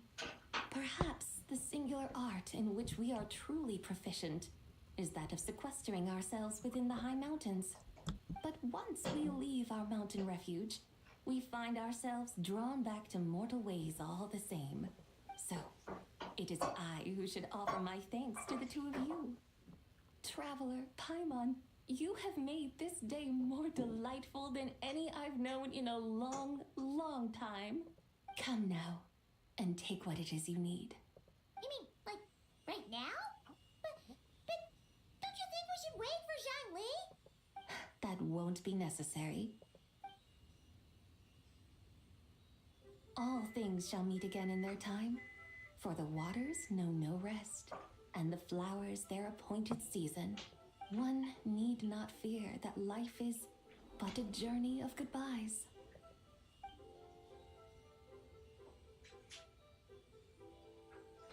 Is she gone?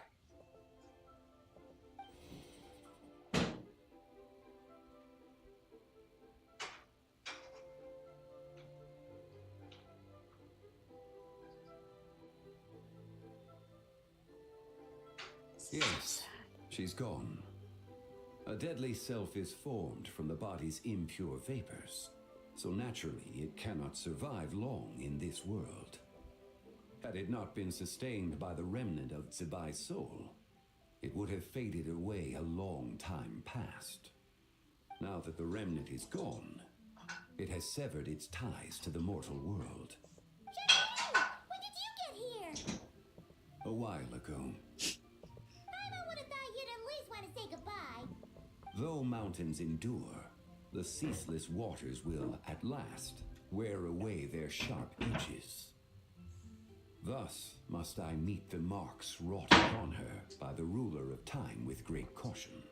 Actually, you just terrible and say goodbye. It may be goodbye for now, but someday we will meet again. Really? And when might that be? Who can say for sure? Years and years from now, perhaps. Or maybe tonight, at the Lantern Rite. Are you saying that if the Whitehurst Adeptus were to be resurrected, she'd still have the memories of the three deadly selves? That she'd still remember us? We will find out soon enough.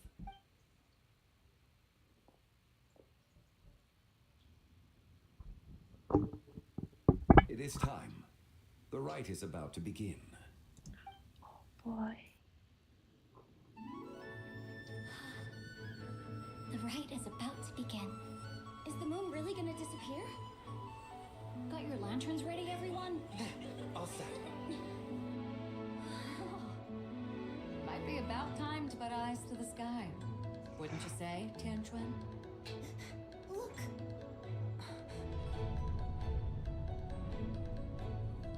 When the sun's out! Eat the sun when the moon's out! Eat the moon! Whoa, is this the lunar eclipse?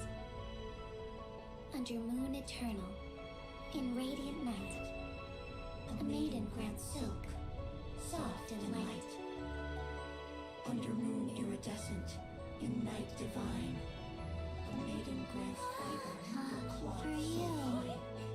Under moon of frost, in night so great, a maiden grants tools to divine our fate. The fields are plowed, the seeds are sown, and from the earth, life is grown. The seedlings stretch, the crops do rise, and all unfolds before our eyes. Fruits are gathered, sweet wine is poured. These gifts we offer to our Lord. Pure is heaven, so fair and bright, she shines as light in this dark night. And Vicar does this. Wish take flight.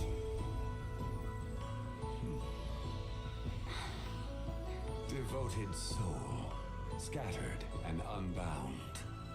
Let this lantern guide you home. By its light, be found.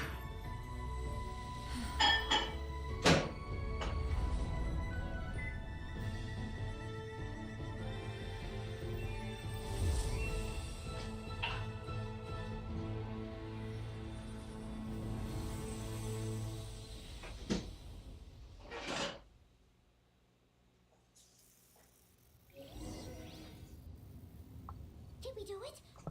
Do we finally get to meet the real White Horse Adeptus?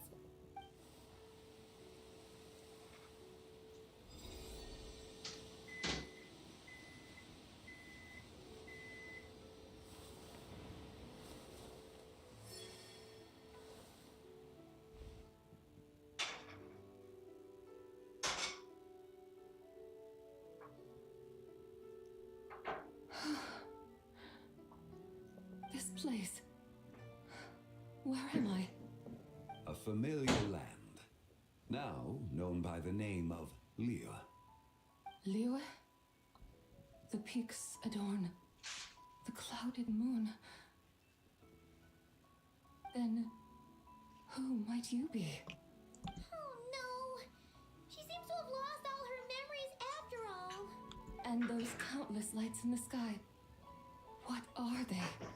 These lights, each like a dwelling in glad accord, usher in this day of joyous rebirth.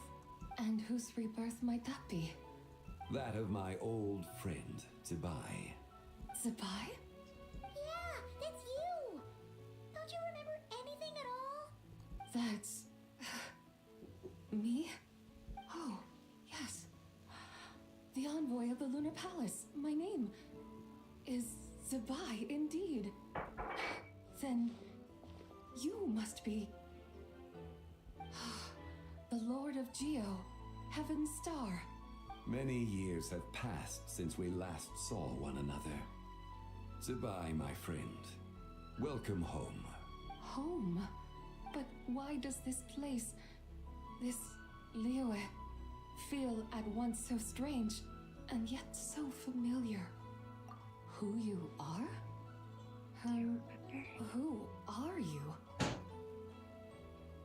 Ah, yes, I remember now. You are that treasure-hunting damsel, the one stricken by the poisonous fish stew.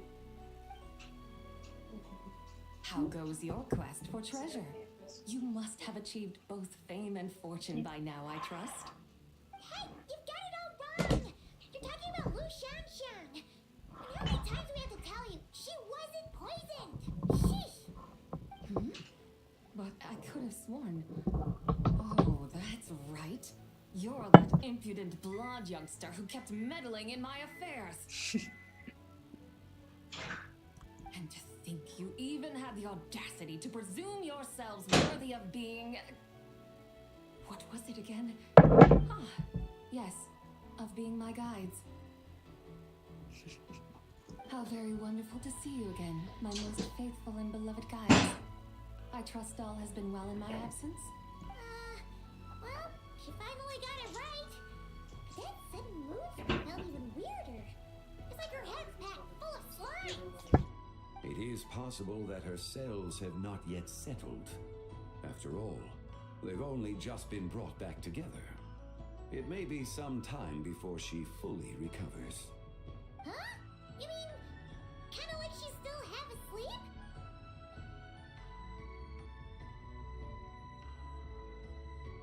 That I cannot say for certain. Perhaps a few days, perhaps a few years. A few years? Mortal years are but a poor measure when divine beings tread the realm of dreams. Well, if you say so. Anyway, at least she's whole again, right? That already seems like a pretty good outcome to Paimon. Yes, there is little cause for worry. We need only wait and let time take its course. Say, what are those little creatures over there up to? Celebrating Lantern Rite, of course. And those lights up in the sky? Those are all Shao lanterns. This year, each and every one of them carries a little wish inside. Lantern Rite. Then May I join in too? Of course! Why else do you think we've been running around like headless chickens these past few days? Tell you what, Traveler, why don't we take the White Hearse Adeptus out to celebrate? Who knows? Maybe seeing some familiar faces might help her find her feet? Hey, Xiangli! You've got some time on your hands now, right? Why don't you come along with us? By no means a bad idea, Paimon. Oh, Isabelle, before Paimon forgets, when we meet the others later, remember to wish them a happy lantern rite.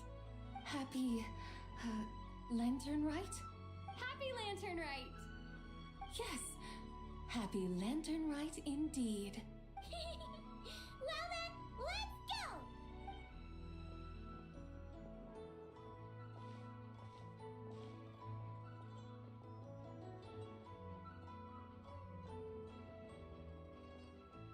Lantern Rite.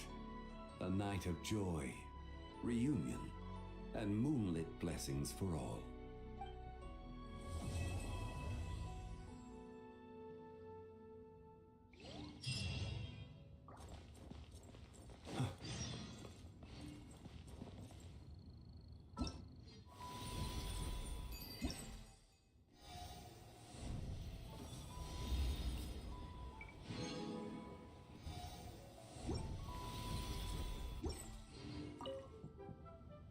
Hey, psst! Over here! Over here! Oh, I knew you wouldn't miss Lantern Rite. I was wondering when I'd bump into you. No. I can't be working at every Lantern right now, can I? I really am here on vacation this time. Yup. Miss Pingshi said she'd find a professional photographer to take a good portrait photo. Hey, wait a sec. Don't tell me... Oh, it really is you! That's perfect then. Come on, take my photo. Let's see who's better behind the lens. So, ready to start?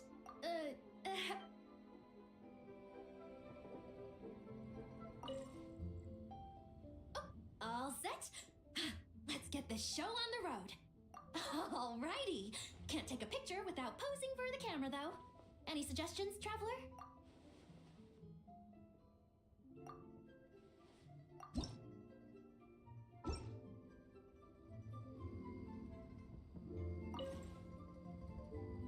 All set? Alrighty. Can't take a pic.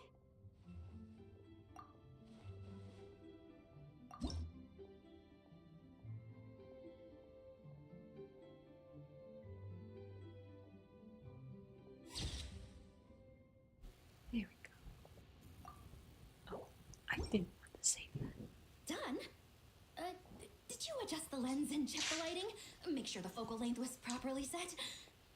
Let me check. Wow, you actually nailed everything! Oh, a shot like this is front page quality! Next interview, I'm definitely bringing you along. Imagine the amazing shots we could take together! And a very merry lantern rite to you, too! Oh, hang on, that doesn't sound quite right. Whatever. Have lots of fun!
complexity of humanity.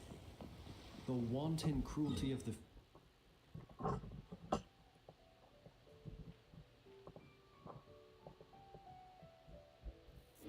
few is not worth our ire.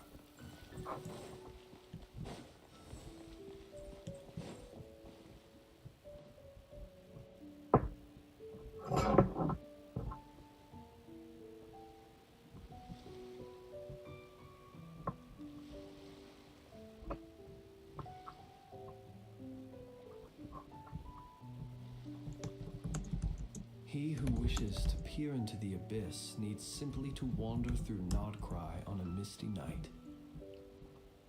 The march of the wild hunt will be sure to drag him into the darkness. Paimon wonders how the White Horse Adeptus is getting along. Maybe we should check in on her? We could ask Zhangli where she is.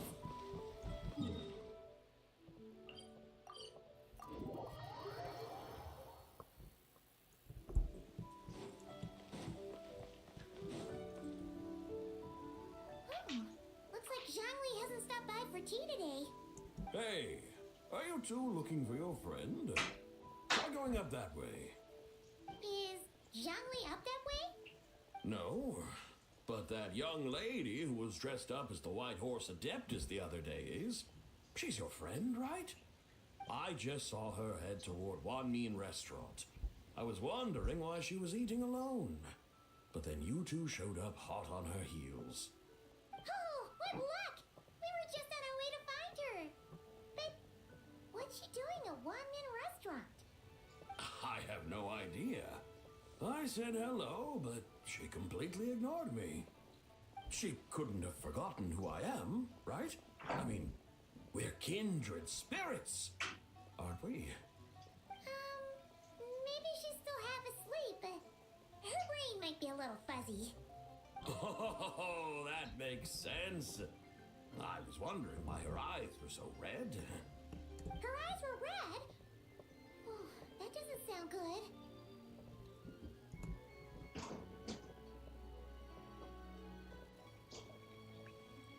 We need to find out what's happening. You young people, staying up all night because you think you're invincible? Look at your friend. Missing out on sleep so she can pretend to be the White Horse Adeptus? That's where that leaves you, you know. A word to your friend from someone who's older and wiser. She really needs some rest. Paimon won't be so certain about the older and wiser part. Yeah, what was that? Hurry along, then. Oh, and don't forget to come back and check out my Rex Lapis cosplay when you're done.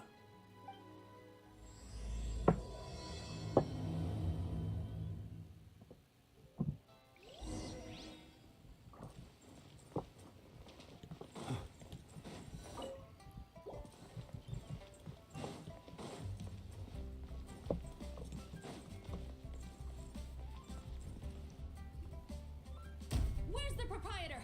Come out and see me at once!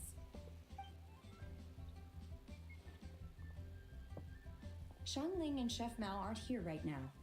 What can I help you with? And who might you be? My name is Shenhe. I work here at Wanmin Restaurant. Shenhe. Shenhe. Are you that crane adeptus who loves planting mint? It's been a few days. Have you improved your gardening skills? Did you manage to cover the slopes with mint? Mint? I don't know anything about mint. But I am familiar with Qingshen and glaze lilies. Ha! Already casting mint from your mind. How can a practitioner of self-cultivation be so fickle, chasing after every new plant that catches their eye? I'm not sure I get what you mean. Are you delirious from hunger? Would you like something to eat? Shenhe!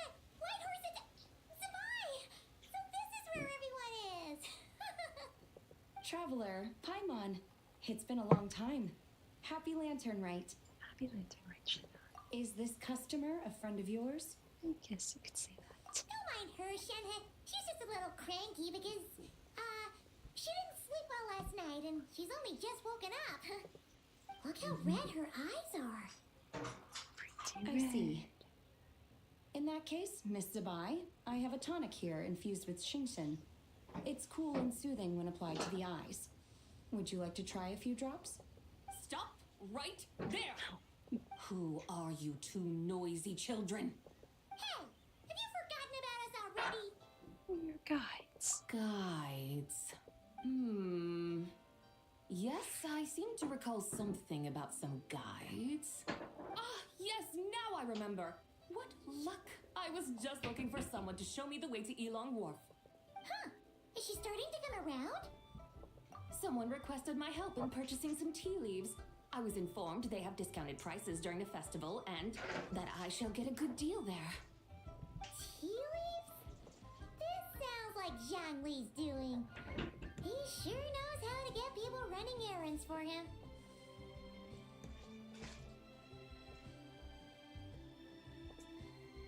Has Zhongli started buying discounted tea?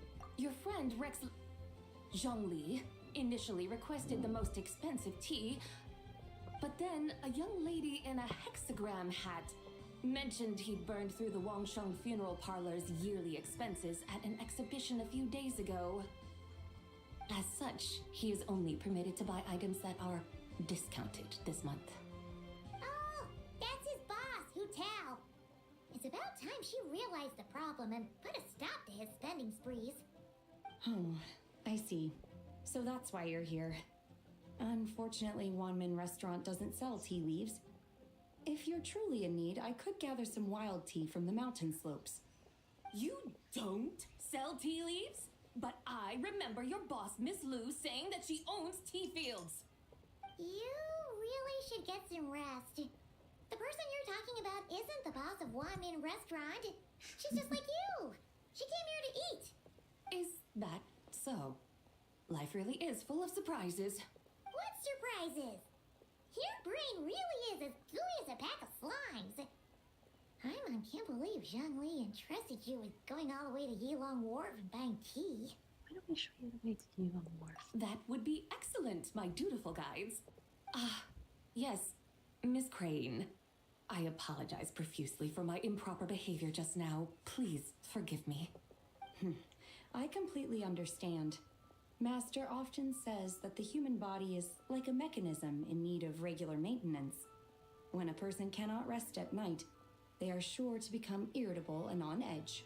Miss Crane, you appear reasoned and compassionate on the surface, yet I sense dark forces churning within your spiritual core. Those red ropes you wear are what bind them, am I correct? You can sense that? Indeed. I also sense that with your strength, you might try undoing one or two of those bonds when training. Untie Shen has ropes? Wouldn't that be risky? Though the use of red ropes to bind the soul is a wondrous technique, practitioners must eventually learn to break free from external aids and look within themselves for restraint. Master has told me similar things, but I am not ready yet. Your self-cultivation has progressed far enough. Then I will seek further guidance from my master. If you still have doubts, you can find me at the Baiju Guest House. I'll be taking up residence there for a while. For now, my dutiful guides, let us be off.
People ought not be so frightened of ghosts.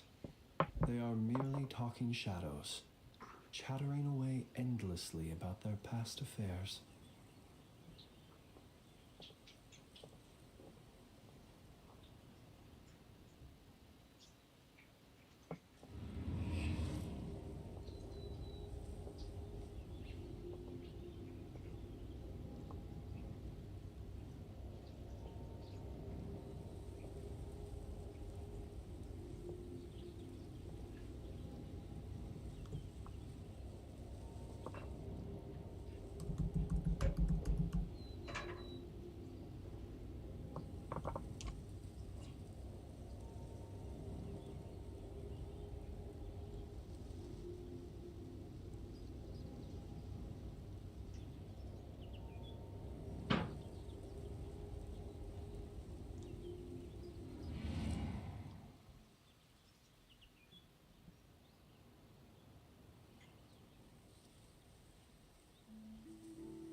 He who wishes to peer into the abyss needs simply to wander through Nodcry on a misty night.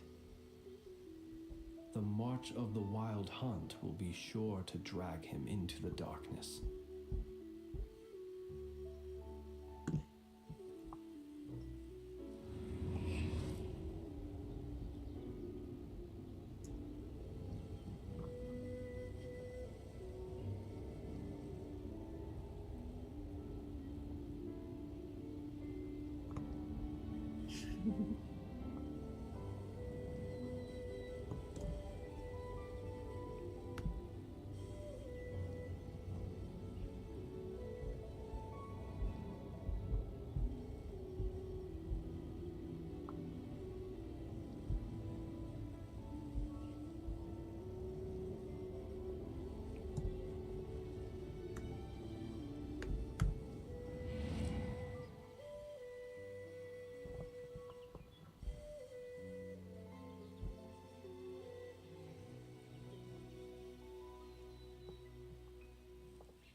Let us have a modicum of patience for the richness and complexity of humanity.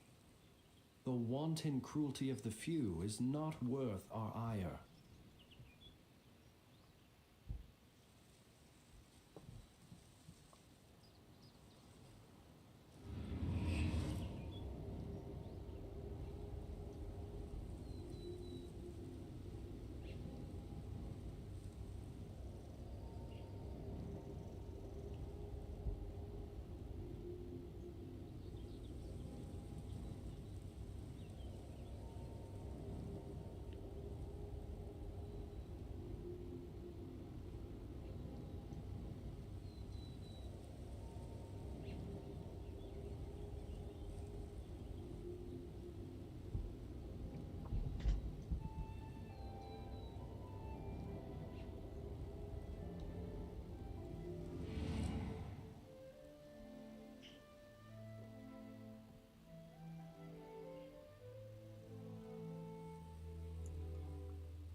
People ought not be so frightened of ghosts. They are merely talking shadows, chattering away endlessly about their past affairs.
He who wishes to peer into the abyss needs simply to wander through Nodcry on a misty night.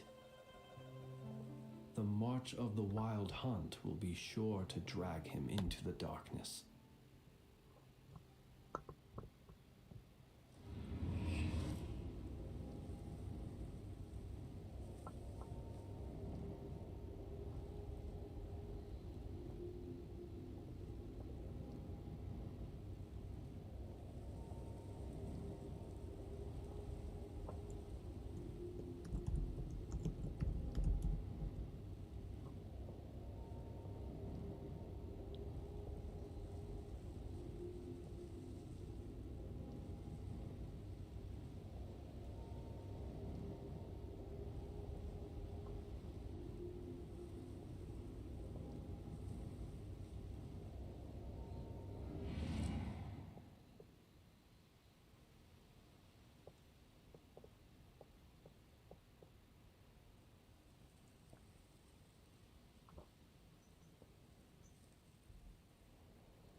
Let us have a modicum of patience for the richness and complexity of humanity. The wanton cruelty of the few is not worth our ire.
He who wishes to peer into the abyss needs simply to wander through Nodcry on a misty night. The march of the wild hunt will be sure to drag him into the darkness.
People ought not be so frightened of ghosts. They are merely talking shadows, chattering away endlessly about their past affairs.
He who wishes to peer into the abyss needs simply to wander through Nodcry on a misty night. The march of the wild hunt will be sure to drag him into the darkness.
Let us have a modicum of patience for the richness and complexity of humanity. The wanton cruelty of the few is not worth our ire.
People ought not be so frightened of ghosts. They are merely talking shadows, chattering away endlessly about their past affairs.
He who wishes to peer into the abyss needs simply to wander through Nodcry on a misty night.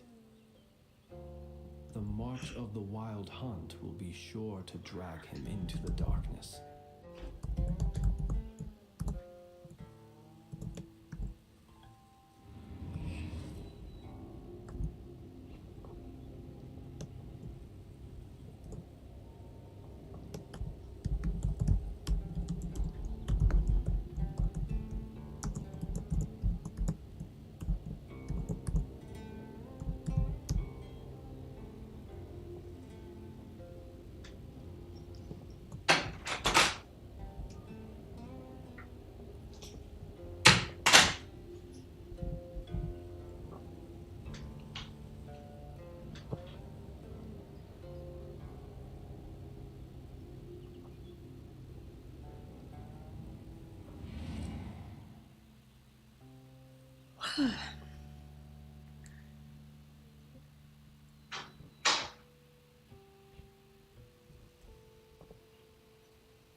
People ought not be so frightened of ghosts. They are merely talking shadows, chattering away endlessly about their past affairs.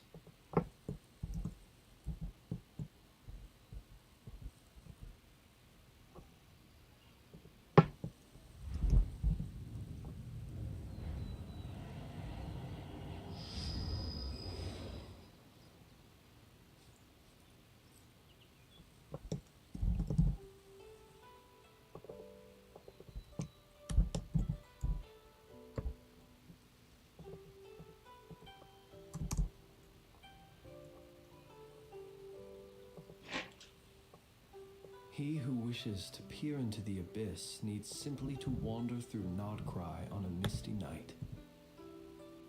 The march of the wild hunt will be sure to drag him into the darkness.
Let us have a modicum of patience for the richness and complexity of humanity. The wanton cruelty of the few is not worth our ire.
People ought not be so frightened of ghosts.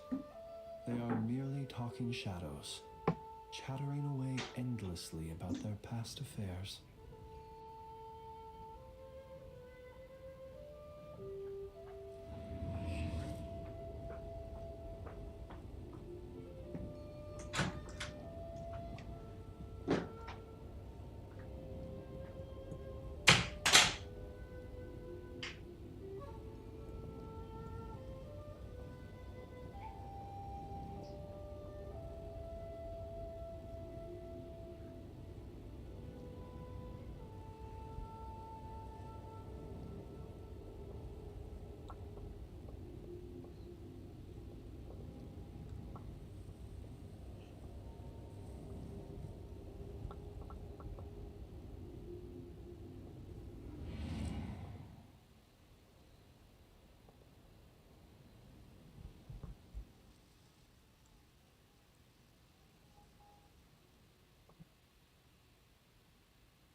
Let us have a modicum of patience for the richness and complexity of humanity. The wanton cruelty of the few is not worth our ire.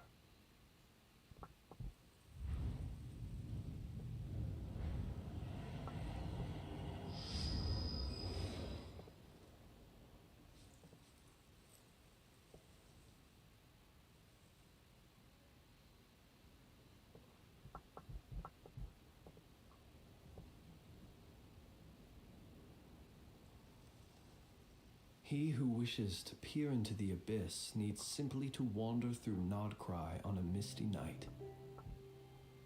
The march of the wild hunt will be sure to drag him into the darkness.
People ought not be so frightened of ghosts. They are merely talking shadows, chattering away endlessly about their past affairs.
Have a modicum of patience for the richness and complexity of humanity. The wanton cruelty of the few is not worth our ire.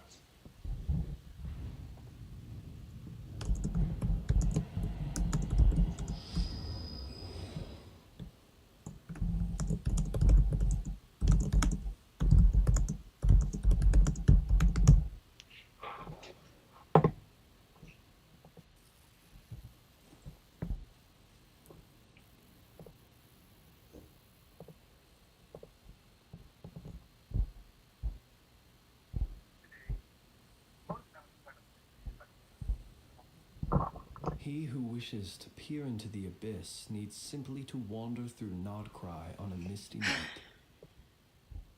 The march of the wild hunt will be sure to drag him into the darkness.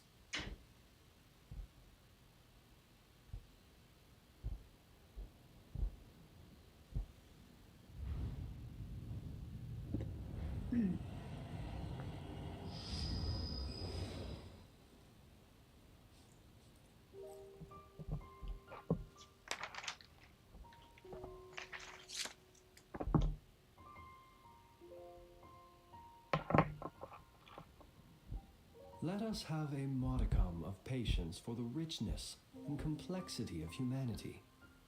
The wanton cruelty of the few is not worth our ire.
He who wishes to peer into the abyss needs simply to wander through Nodcry on a misty night.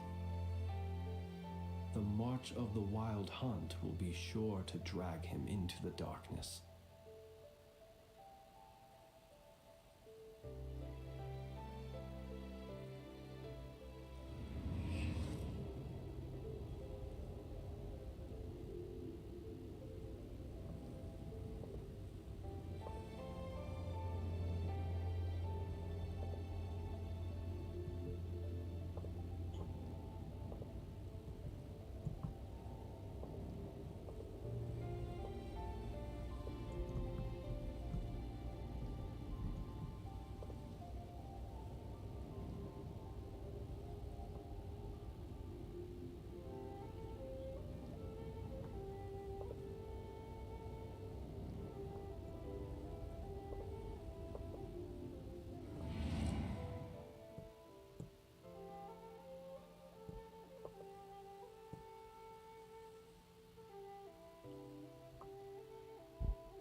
People ought not be so frightened of ghosts.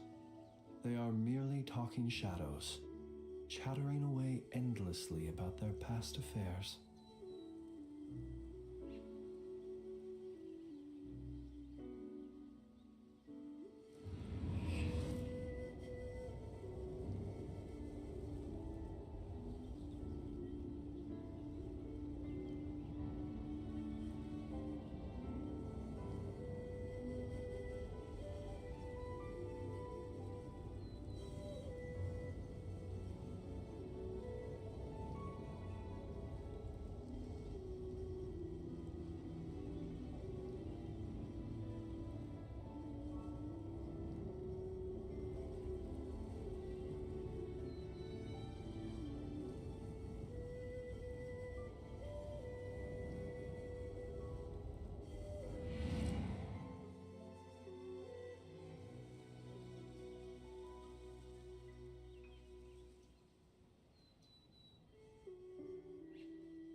Let us have a modicum of patience for the richness and complexity of humanity. The wanton cruelty of the few is not worth our ire.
He who wishes to peer into the abyss needs simply to wander through Nodcry on a misty night. The march of the wild hunt will be sure to drag him into the darkness.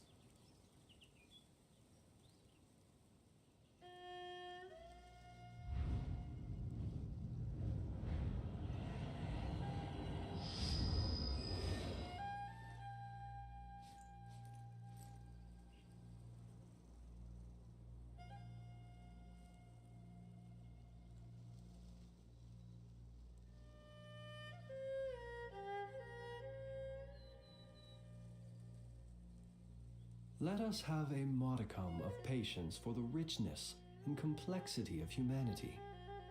The wanton cruelty of the few is not worth our ire.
People ought not be so frightened of ghosts.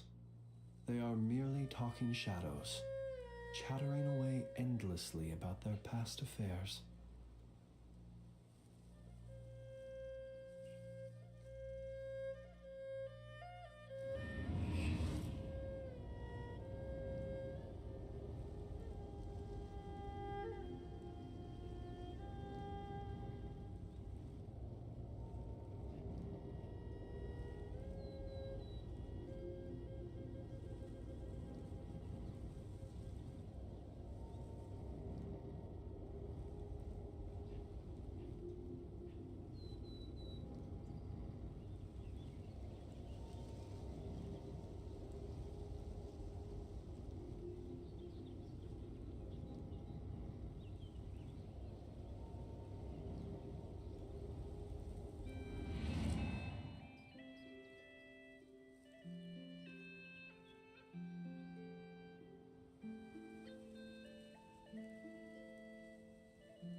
Let us have a modicum of patience for the richness and complexity of humanity. The wanton cruelty of the few is not worth our ire.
He who wishes to peer into the abyss needs simply to wander through Nodcry on a misty night. The march of the wild hunt will be sure to drag him into the darkness.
People ought not be so frightened of ghosts.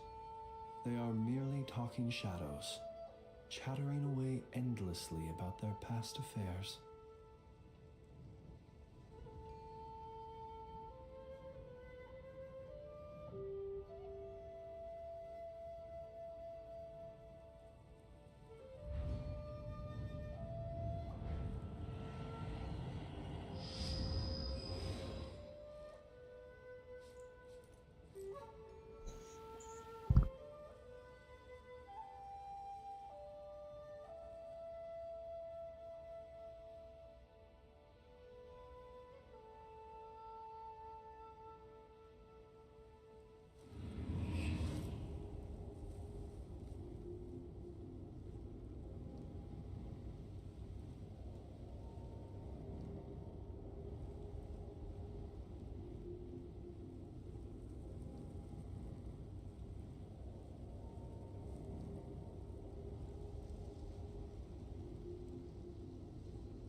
Let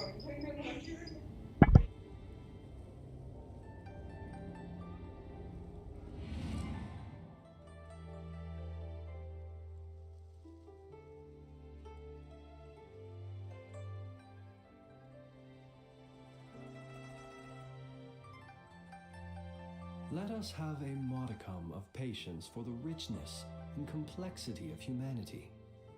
The wanton cruelty of the few is not worth our ire.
People ought not be so frightened of ghosts. They are merely talking shadows, chattering away endlessly about their past affairs.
He who wishes to peer into the abyss needs simply to wander through Nodcry on a misty night.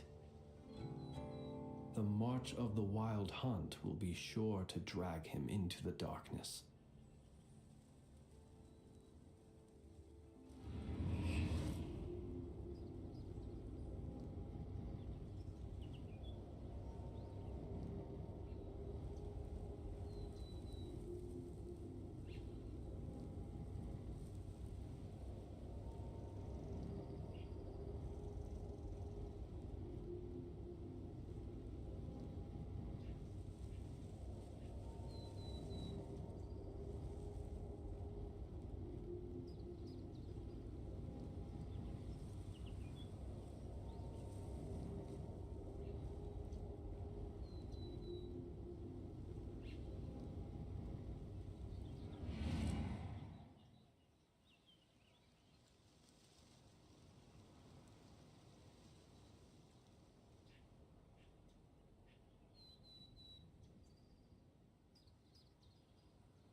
Let us have a modicum of patience for the richness and complexity of humanity.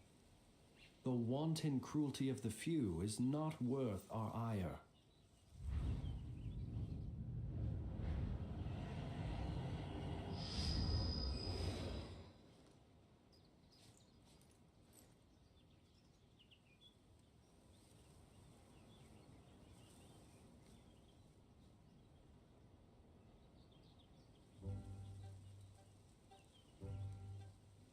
People ought not be so frightened of ghosts. They are merely talking shadows, chattering away endlessly about their past affairs.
Let us have a modicum of patience for the richness and complexity of humanity.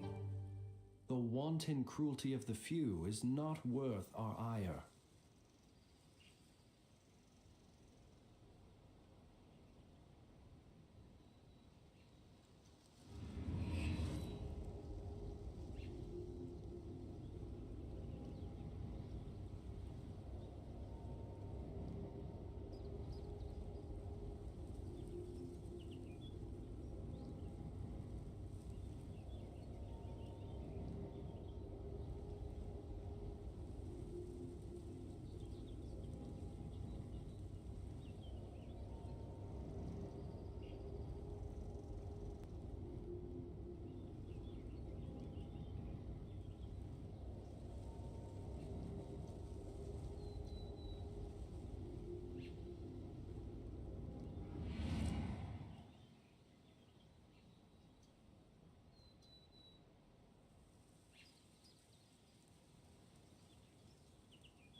People ought not be so frightened of ghosts.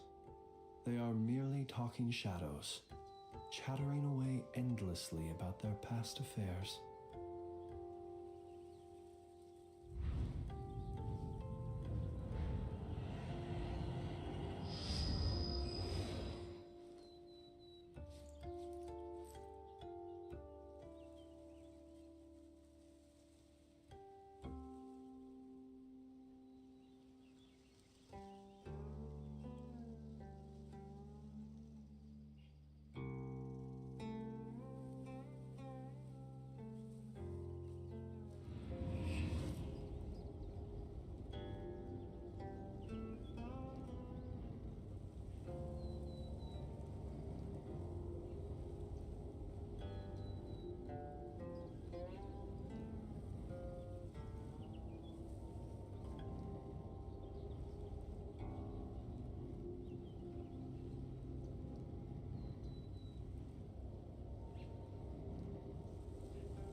Let us have a modicum of patience for the richness and complexity of humanity.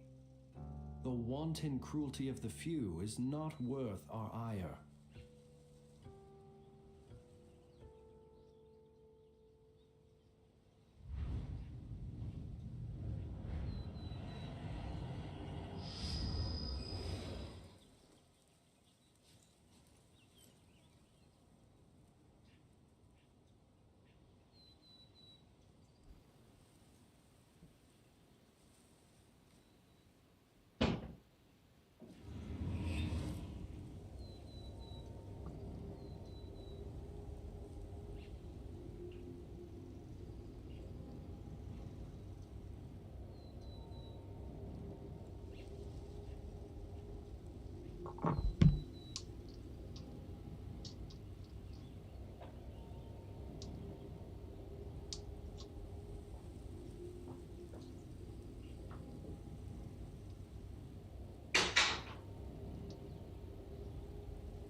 He who wishes to peer into the abyss needs simply to wander through Nodcry on a misty night. The march of the wild hunt will be sure to drag him into the darkness.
People ought not be so frightened of ghosts.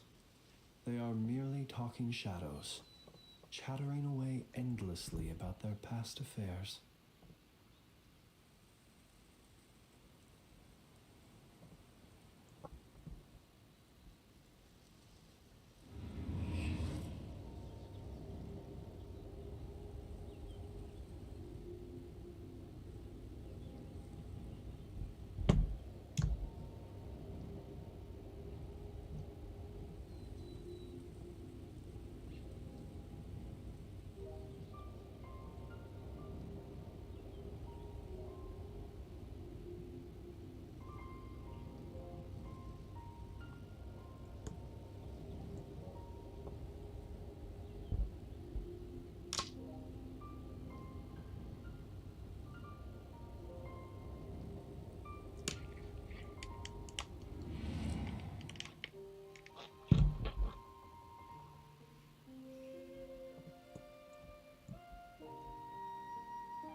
Let us have a modicum of patience for the richness and complexity of humanity. The wanton cruelty of the few is not worth our ire.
People ought not be so frightened of ghosts.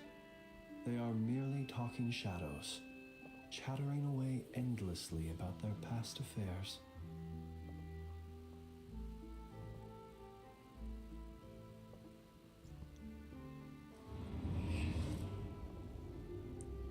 Yeah, this is too much. Okay, it's done. Come on, confetti time.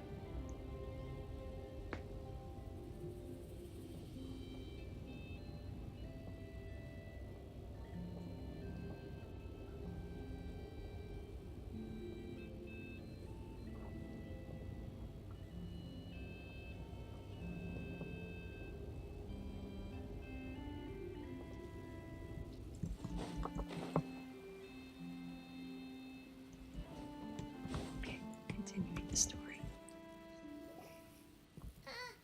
Are we going to Yilong Wharf? How do we end up on this mountain?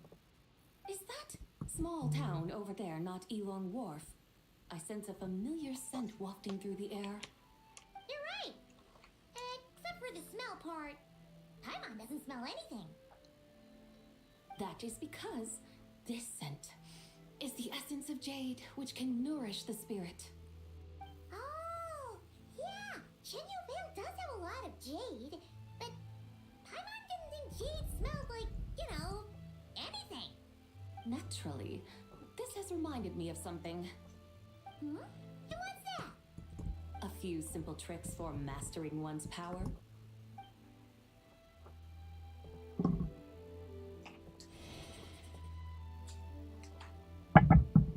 What is that thing? I'm sure you've been to Elong Wharf many times before, but I wonder if you've done so while cruising through the air. You've been such dutiful, dedicated guides, so allow me to offer this fresh experience as recompense. Please step in. Are we going in? Get in the chariot.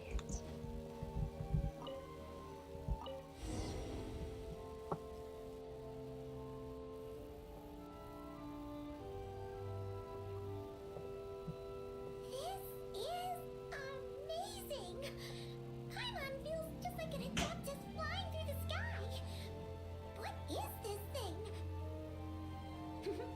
I created it from my memories of the chariot of the Lunar Palace.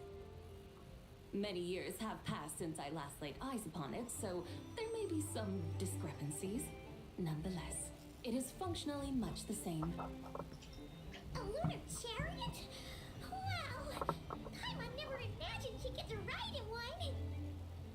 So, Sabai, does that mean you used to work on the moon? Work. That's an interesting way to phrase it, though I suppose you are correct. I was once an angel, a member of a race tasked with guiding humanity. Then, graced by serendipity, I became a moon envoy. Huh? What's a moon envoy? Some kind of super important angel? As you would understand it, a moon envoy is a job title. Any angel, or non-angel, can become a moon envoy. Does that mean you're not the only one? Of course not. Though my memories are still hazy, I vaguely remember some of my colleagues. There was one who liked to take on the form of an ibis. An ibis? Could it be... Can all moon envoys turn into animals? Does it mean Rauma could take that job? She can turn into a deer, and moon chanters are some sort of Luna envoy anyway, right? Moon chanter? I have no idea what those are. Oh, okay then.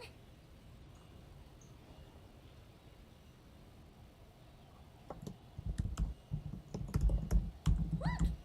How about you just saw a tea vendor over there? Very well. Let's take a look.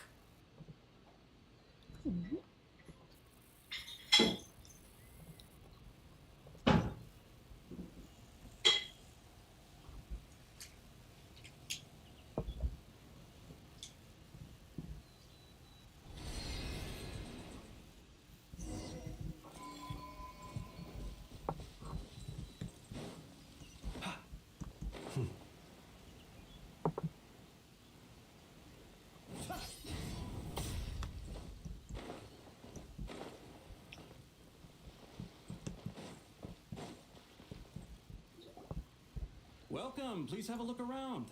We only sell teas of the finest quality sourced directly from Chaoying Village. Right now we're offering a special discount for Lantern Rite. Look over there! Discounted tea!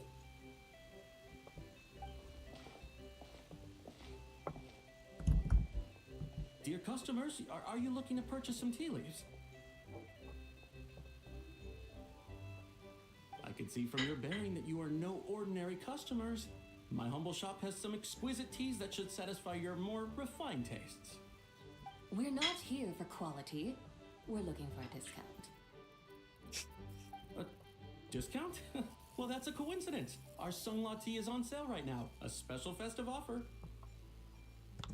Something about the name of that tea sounds familiar to Paimon. Buy 3 boxes of Sungla tea during the festival to get 10% off. Buy 4, get 20% off. Buy 10, but... That's right. 10 boxes at half price. Have you been to our shop before by any chance? Oh, Paimon's definitely heard this spiel before. 3, 4, 10, 10, 20, 50. Sabai, what are you muttering about? When purchasing 3, 4, or 10 boxes, the corresponding discounts are 10, 20, and 50%. The intervals between the two sets of numbers are 1 and 6, and 10 and 30. Look! Her eyes turned blue! That's gotta be a first! If the differences between intervals remain equal, the interval after 6 should be 6 plus the difference between 6 and 1, which is 11. Similarly, after 30, the next interval should be 50. Therefore, extrapolating upward, the next two numbers in each set should be 21 and 100. You're making Paimon's head spin! Those numbers, what do they mean? They mean that if we buy 21 boxes of Sungla tea, we should get a 100% discount! 100% discount? You mean we'll get them for free? Oh, there was a pattern to the discounts. Is that right? The pattern we speak of is mathematics, little one. A pattern that is always right. That's amazing! You're a shopping genius, Sabai. Oh, wait. Something feels off here. I had no idea our shop's discounts were tied to the laws of nature. I've learned so much from you, dear customer. No need to thank me. Now, please give us our 21 boxes of free tea. Oh my god. Wait! What's the matter? Paimon just realized what it is that's not right. It took you long enough. We got the short end of the stick. Think about it. If we don't have to pay when buying 21 boxes, then if we buy even more, the vendor should be paying us money instead, right? Huh? Hey, Zidal, work this one out. If we buy 100 boxes, we'd make loads of money, wouldn't we? It stands to reason. Wait a moment, dear customers. Don't you think you're haggling a little too hard? You are the one dictating the discounts. We're simply extrapolating the numerical patterns within. As such, we are hardly haggling. You have a point. However, that's right. I'm so sorry. I just remembered. My supplier didn't come today, so we don't have any tea after all. Such a shame. Terribly sorry about this. Awful luck. Where can we find your supplier? Well... Not to fret. We'll save you the effort and go straight to the source ourselves. Well, you see, dear client, the supplier's discount isn't as generous as ours. You won't be able to get the same price from them. Huh? Does that mean they won't pay us for taking their tea? They might not even offer you a 100% discount. How very unfortunate. Nevertheless, as the original supplier, they must offer some sort of discount. Besides, we're not looking to make money. We just want a good deal. Well, that's great. My suppliers are all tea farmers from Chaoying Village. You can go ask around the village, but please don't say I sent you. Do not worry. We appreciate your generosity. Referring customers to your business partners, even choosing to remain anonymous, the demeanor of a true gentleman indeed. Your business will surely prosper. I hope you're right. Then let us head to Chaoying Village. Do you know the way, my guides? Of course! Just follow us!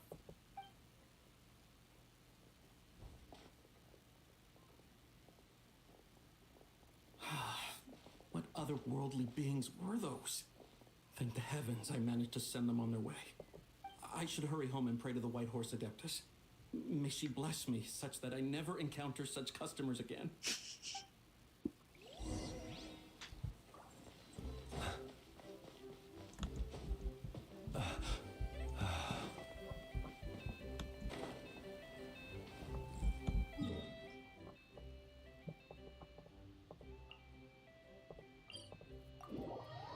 Bro, that was such niche.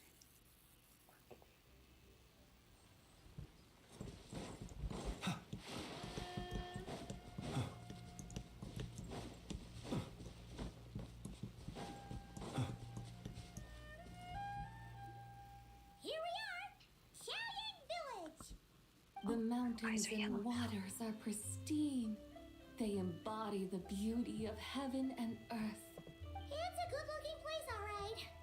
But it's hard to enjoy the scenery when Paimon can't stop thinking about all that tea-buying Mora we're missing out on. Should fate dictate, Mora will find its way to you sooner or later. Well, Morak certainly finds us often enough. He even sought us out in person, Miss Lantern Right. For now, let's look around and see if any tea farmers are selling their crop. We'll be able to see more clearly from up high. Let's take to the sky and enjoy the beautiful scenery while we're at it.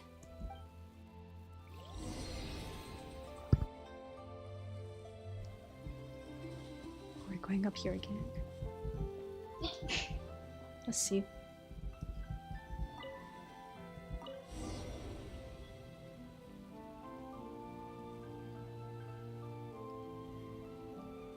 Wow! Xiaoying Village looks beautiful from up here.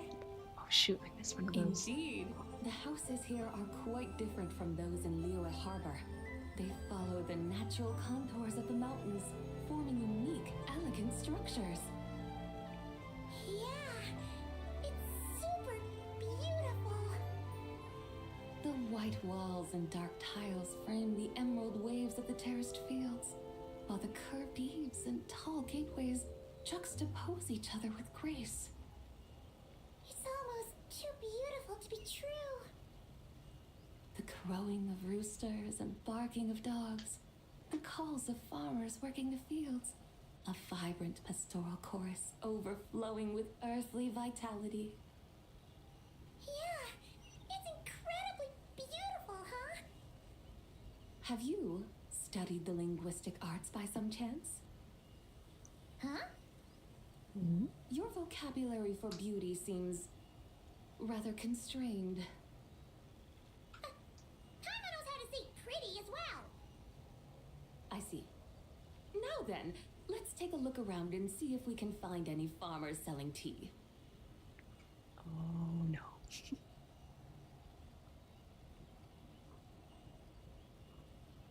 Look! There's someone in that tea field! And they look kind of familiar. Wait, is that Lu Shanshan? And who is that? Oh, you'll remember her once you see her up close.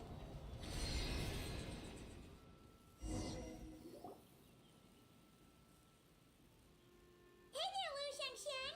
It really is you! Huh?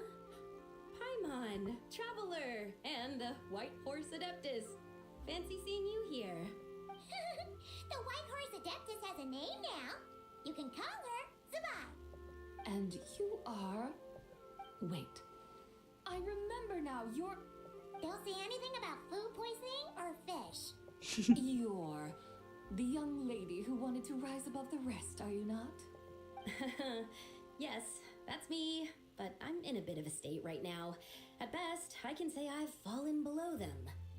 Fallen below them? What happened? Like I said the last time we met, I'm being punished according to family rules. My father, mother, grandfather, grandmother, other grandfather, other grandmother. Oh, that's a lot of family members. As always is in Chinese culture. Yeah, and on the night of Lantern Rite, they held a family meeting to discuss my situation. So, they do care about you. There's no doubt they care. But they think that since I caused all that trouble in Liyue Harbor, it shows I can't be trusted on my own. They decided to ground me. Ground you? Yeah, though they're not confining me to my room. Instead, I have to personally nurture a tea seedling until it grows big enough to be sold at market. Aw, a tiny little tea baby. Do they want you to experience what it's like to be a parent? It's supposed to cultivate my character and temperament. They say this will help me calm down and reflect on my issues. What happened in Liyue Harbor really wasn't your fault. Oh well, at least this punishment doesn't sound too harsh. So, how long will it take for the little tea baby to grow? Actually, I don't know. I've never grown a tea tree before. It usually takes 2 or 3 years. 2 or 3 years? Yes, the tea in this garden requires 2 or 3 years to mature. That long? Sabai, you're not making this up, are you? How do you know so much about growing tea? When the plants thrive and grow, that is the meaning of my name. I can tell at a glance when their season of ripening will come. Do I really have to waste 2 or 3 years here? Why is this happening to me? I'd only just found my direction in life. Did you figure out what you could do to make it on your own? Yes, during the night of Lantern Rite, I heard many people reciting poems from Long Gone in praise of the moon. In that moment, I suddenly felt a great sense of pride. I mean, I helped excavate cultural artifacts from Long Gone, so I contributed to the revival of these poems too, right? So I decided to stay with the archaeological team. I want to unearth even more history. I see. And are you sure that's what you want to do? If you don't achieve anything significant in the years to come, will you still enjoy it? Yes, because archaeology gives me that boom shakalaka feeling. Wait, did Xiangling teach you that? That's right.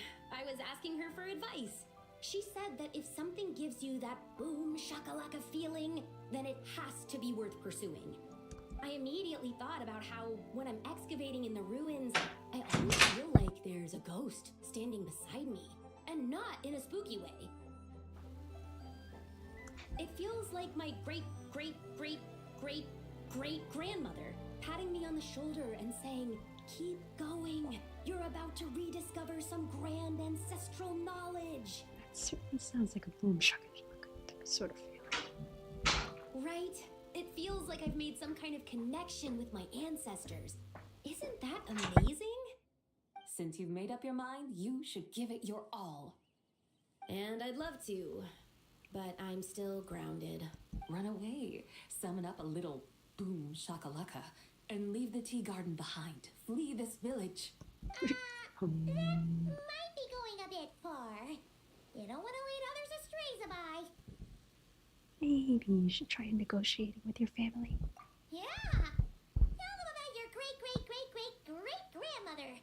She must be the most super-duper ancestor to have ever risen above the rest, right? I'd be better off telling them about the White Horse Adeptus. After all, she's the supreme riser above the rest who saved my great-great-great-great-great-grandmother. Then it's settled. Tell your family that your decision has my blessing. Thank you, Tsubai, but I don't think cosplay is going to work on them. They won't listen. They don't need to listen. You need only follow the rules they've set out for you. What do you mean? As I'm sure you know, some ancient texts refer to the White Horse Adeptus as the Daughter of Time. My family history contains such records, but what of it? If the White Horse Adeptus were to manipulate time to make your tea seedling grow overnight, then you'd be free, correct? Is that how it works? If the White Horse Adeptus were to really get involved, my grandfather would let me leave right away. But who really believes that she'd show up and help? It's not as if you have any other options. Why not try calling out for help? It won't cost you any more. Guess I might as well. I've got no better ideas anyway. White Horse Adeptus, if you can hear me, please save me from my predicament.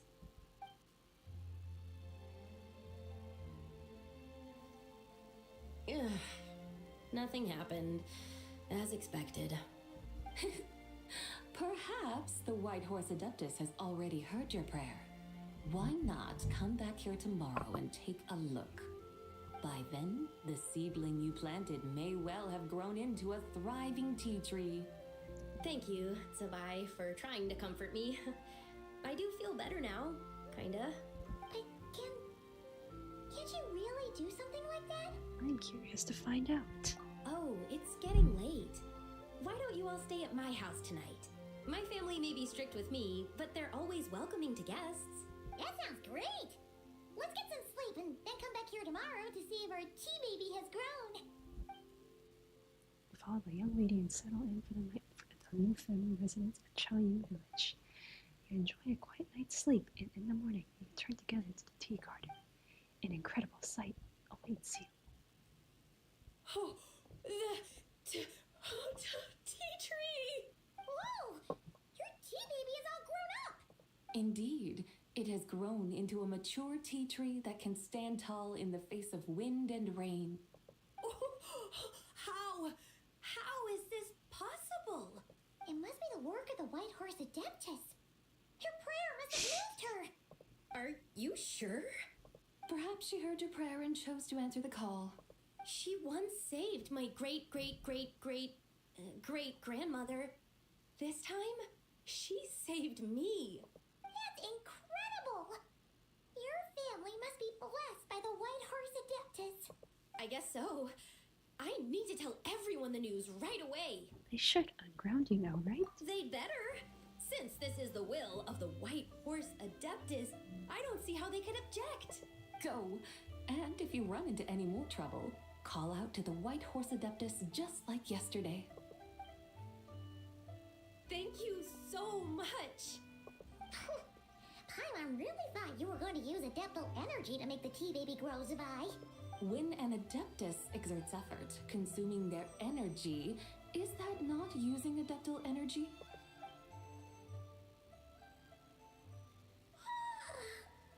Alright. What are we doing out here in the middle of the night? We're here to help Lu Xiangxiang fulfill her wish, of course. Can you really make the tea baby grow? It won't be easy, but there are ways.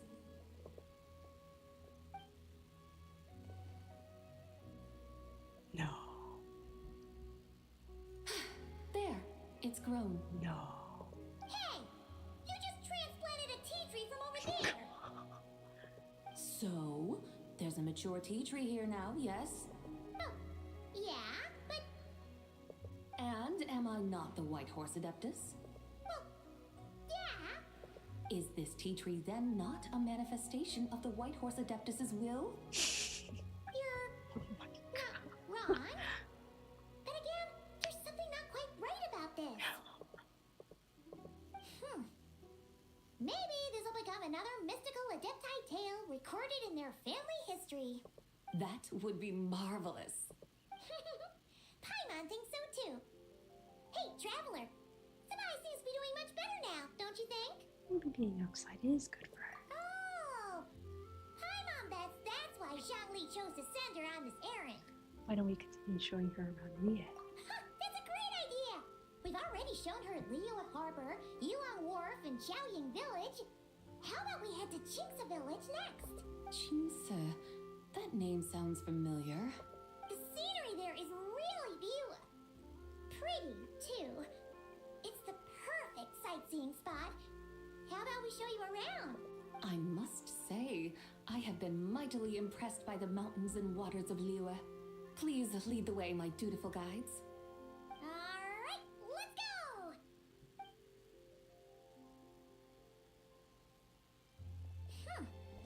Paimon can't help feeling like we've forgotten something. Pay it no mind. I've already forgotten more than you will ever know. Alright. If we forgot something, it can't have been that important to begin with. Qingce Village, here we come! I don't know.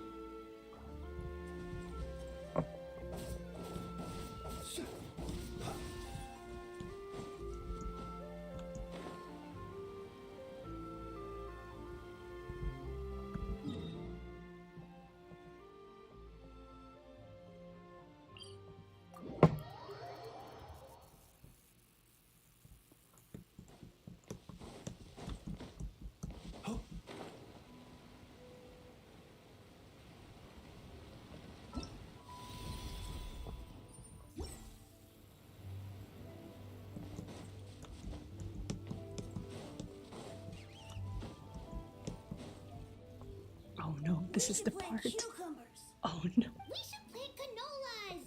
We should plant cucumbers. They're easy to sell. We should plant canolas. The flowers are pretty. What are you arguing about, little ones? We're deciding what to plant in our field once Lantern Rite is over. Yeah, Dad gave us a small plot of land to grow our own crops. He said we can keep all the more we get from selling them. We should plant cucumbers, right? Dad plants cucumbers every year. We should plant canolas. We can press the seeds for oil. It smells good and sells for a good price. Ah, an agricultural debate. This should be easy to sort out. Granny, are you a farmer? Could you tell us what to do? Granny. Granny? What did you just call me, you rapscallion? Oh no, her eyes are gonna turn red again. It's just my granny smells really nice, and you smell nice too. So sorry. How about we call you Auntie instead? Auntie? Just call her Big Sister Bye. Oh, all right. Big Sis Zubai, can you help us decide whether we should grow cucumbers or canolas in our field? You little rascals. Using priceless land like this just for cucumbers and canolas? What a waste of heaven's gifts. Huh? What should we plant instead? With the coming of spring, when all things awaken, the field should be sown with the 5 grains. What are those? The 5 grains are life's staples, the heart of the people's table. I notice the people here mostly eat rice, so that is where you should begin. Based on the local climate and soil, seedlings planted in mid to late spring should produce mature grain within 2 or 3 months. When autumn comes, you can plant a second crop, with time still to harvest it before the first frost. The rice you harvest can be sold at market or kept in your stores. It's a far better choice than cucumbers or canolas. Oh, but Big Sister Zubai, I like canolas. That's no issue. It is unsuitable for continuous cropping in any case. You can rotate it with rice to maximize your yields. After the second rice harvest, around wintertime will be the perfect opportunity to sow their seeds. And when they mature in mid to late spring, you shall be just in time to sow the first rice crop of the year in turn. This way, your field will sustain balance, rice and canola in a harmonious cycle. Wow, that means we'll have crops to harvest all year round. Wait a minute. If rice and canola take up the whole year, what about my cucumbers? A firefly dares rival the brilliance of the moon? In what twisted universe should cucumbers vie for land with rice? Big Sis Zubai, you're going to hurt Lil Lee's feelings. Auntie, cucumbers. Auntie. Stop crying this instant. I meant that cucumbers are simple enough to grow. There's no need to devote a whole field to them.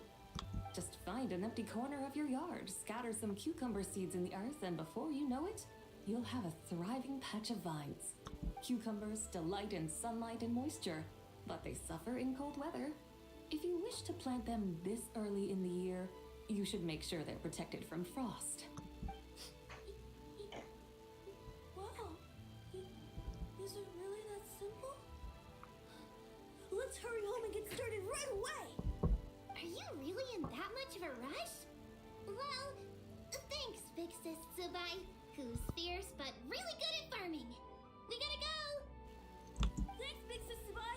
See you around. Paimon never imagined you'd know so much about farming.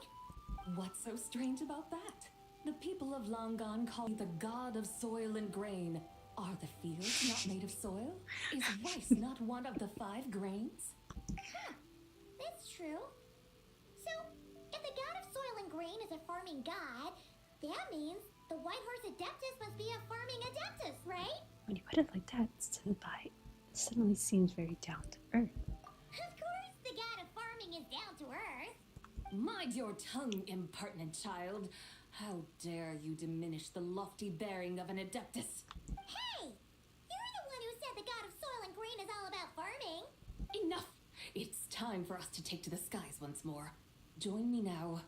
Witness the majesty of mountain, water, and field, and broaden your horizons.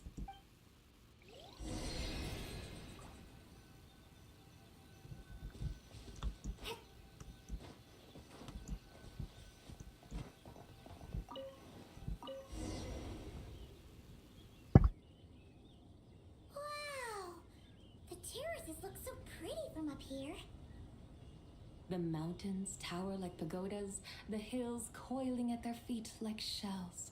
Layers built upon layers, rising and falling in harmony. A truly unique and mesmerizing sight.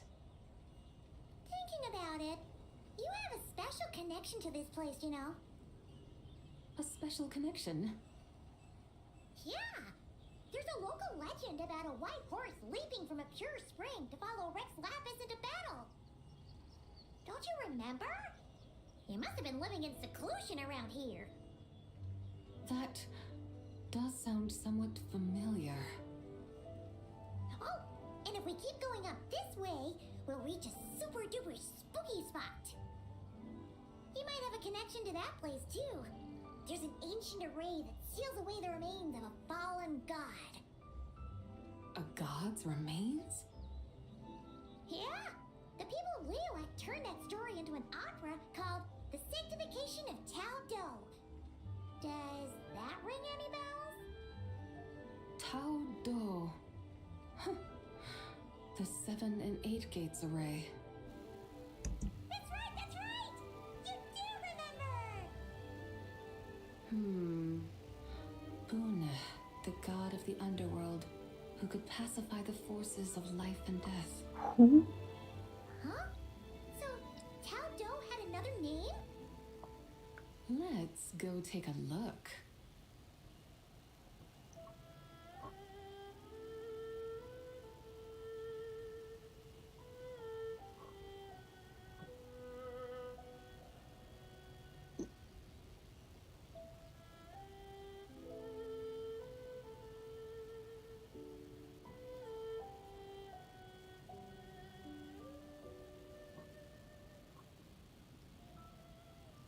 Whoa!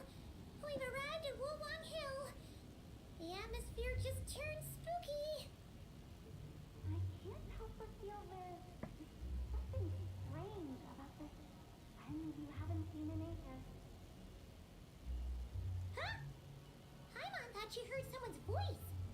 Let's head down and check it out.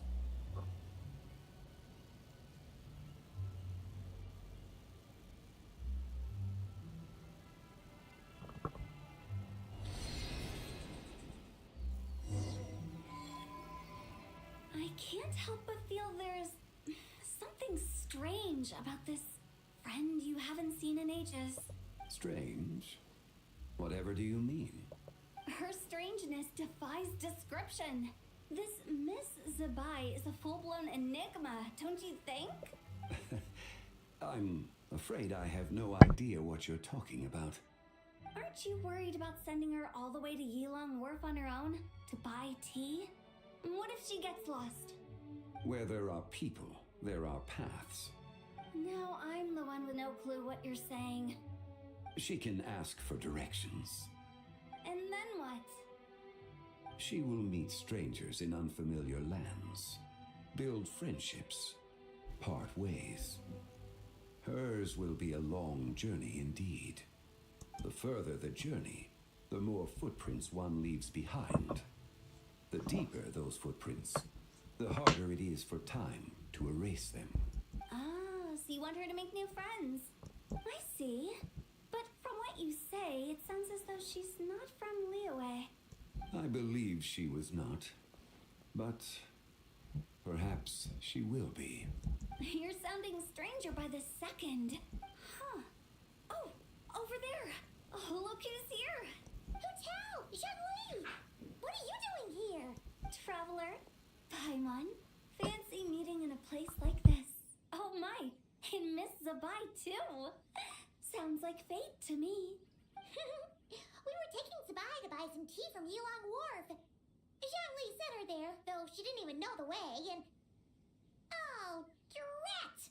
We forgot the tea! Oh, Paimon knew we were forgetting something. Why didn't you say so earlier then?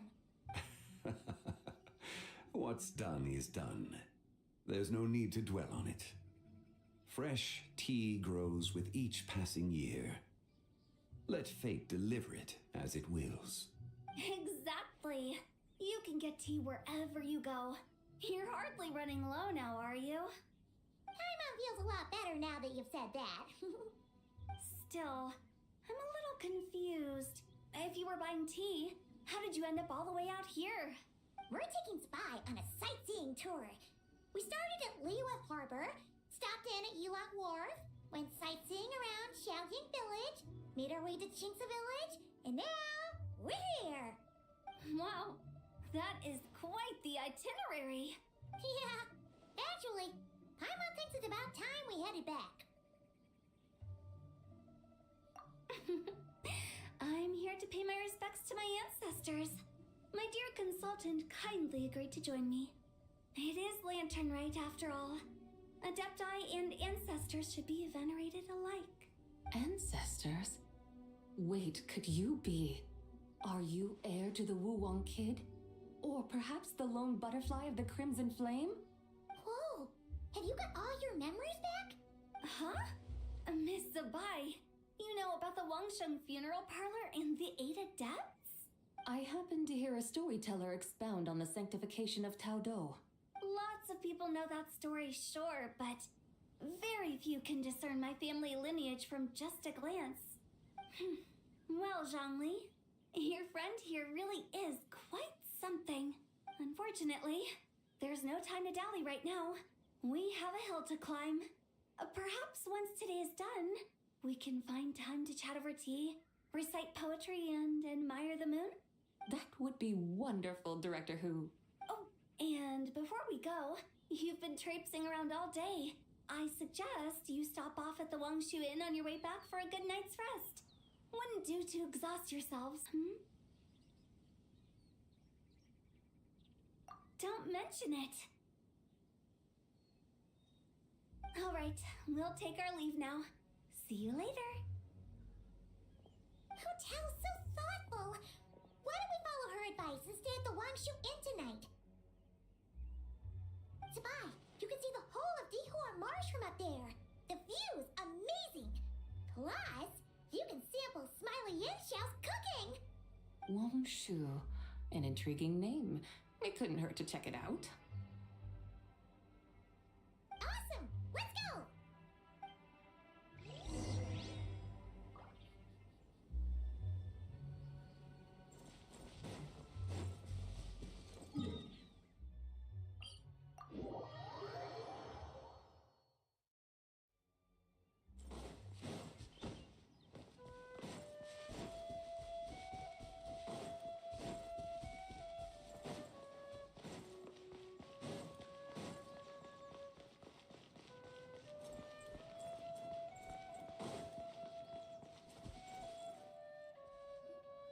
Is that towering structure Wangshu Inn? Sure is. We can take the lift up from over there. Always walking the path long trodden. Does retracing others' footsteps not tire you? Come on, get in. We'll fly to the top.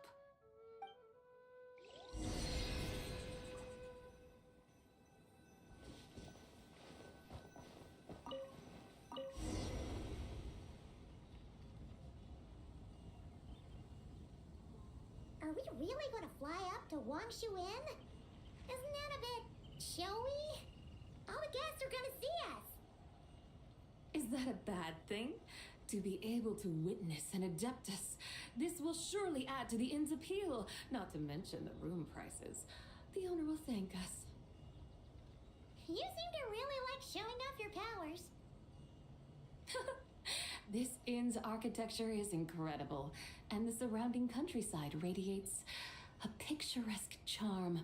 No wonder the new proprietor of the Baiju guest house thinks he can't compete and has decided to change his own establishment's name. The new proprietor? Ah, you mean Lu Shengsheng's dad. So you know about that too. Personally, Paimon thinks it should go with something like Rex's Rest. That's a contender's name if Paimon's ever heard one. A fitting name indeed. So you think the guest house should change its name too? Paimon kind of thought you'd say something like, such sacrosanct traditions must never change. Time flows ever onward. Why should the rules of yesterday be carried forward into the world of tomorrow? The people of today should determine what is to be kept. Huh. You're not as old-fashioned and stuffy as Paimon thought. The years ebb and flow, seas recede to reveal fields. In the vastness of time, I am but a wild horse in a boundless sea of dust. Even Rex Lapis, having waded through the waters of the river of time, is not quite the same as before. Xiangli, what was he like before? That is another story for another time.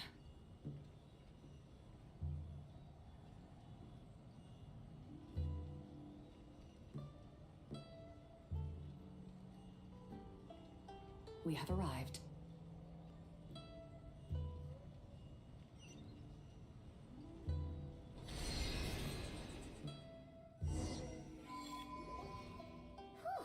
This is the first time Paimon's ever flown up to Wangshu Inn on a chariot. Everything's so different when you're up high. Wangshu. Like moon lanterns and shell lanterns. Might it all be a coincidence? What's a coincidence? Do you not know what Wangshu means? Not bad. You're clearly much sharper than your diminutive companion. Wangshu can refer to the moon, but its original meaning is actually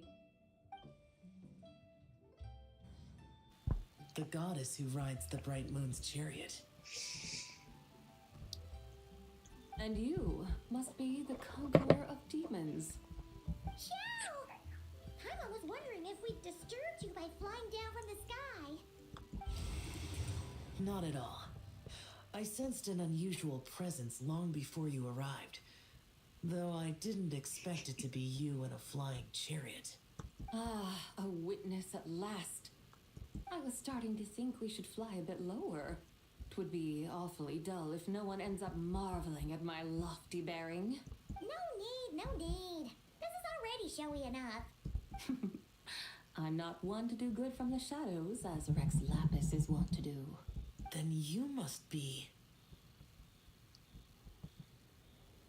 Nay, I'm only cosplaying as the White Horse Adeptus, in truth. Cosplaying? What's that? Ugh, ignore her nonsense. She's the genuine article, the one and only, completely authentic White Horse Adeptus. It's just, Xiao, did Xiangli see anything about her being a teensy bit not quite right? Mental instability, perhaps? Did Xiangli tell you that? No, this is my own speculation. You pretty much hit the nail on the head. It's like her brain's filled with a bunch of slimes right now. All gloopy and messy. There's a hot-tempered pyro slime, a math-obsessed hydro slime, and a mischievous little animal slime. But don't tell her Paimon said that, or she'll come and tell us all off. You white-haired rascal! Do you think I can't hear you? Uh-oh! We're in for it now! White Horse Adeptus. You must be weary from your journey. Why not take a rest? Oh, yes! You must be hungry, right, Sabai? Help me get some food. The chef here is incredible!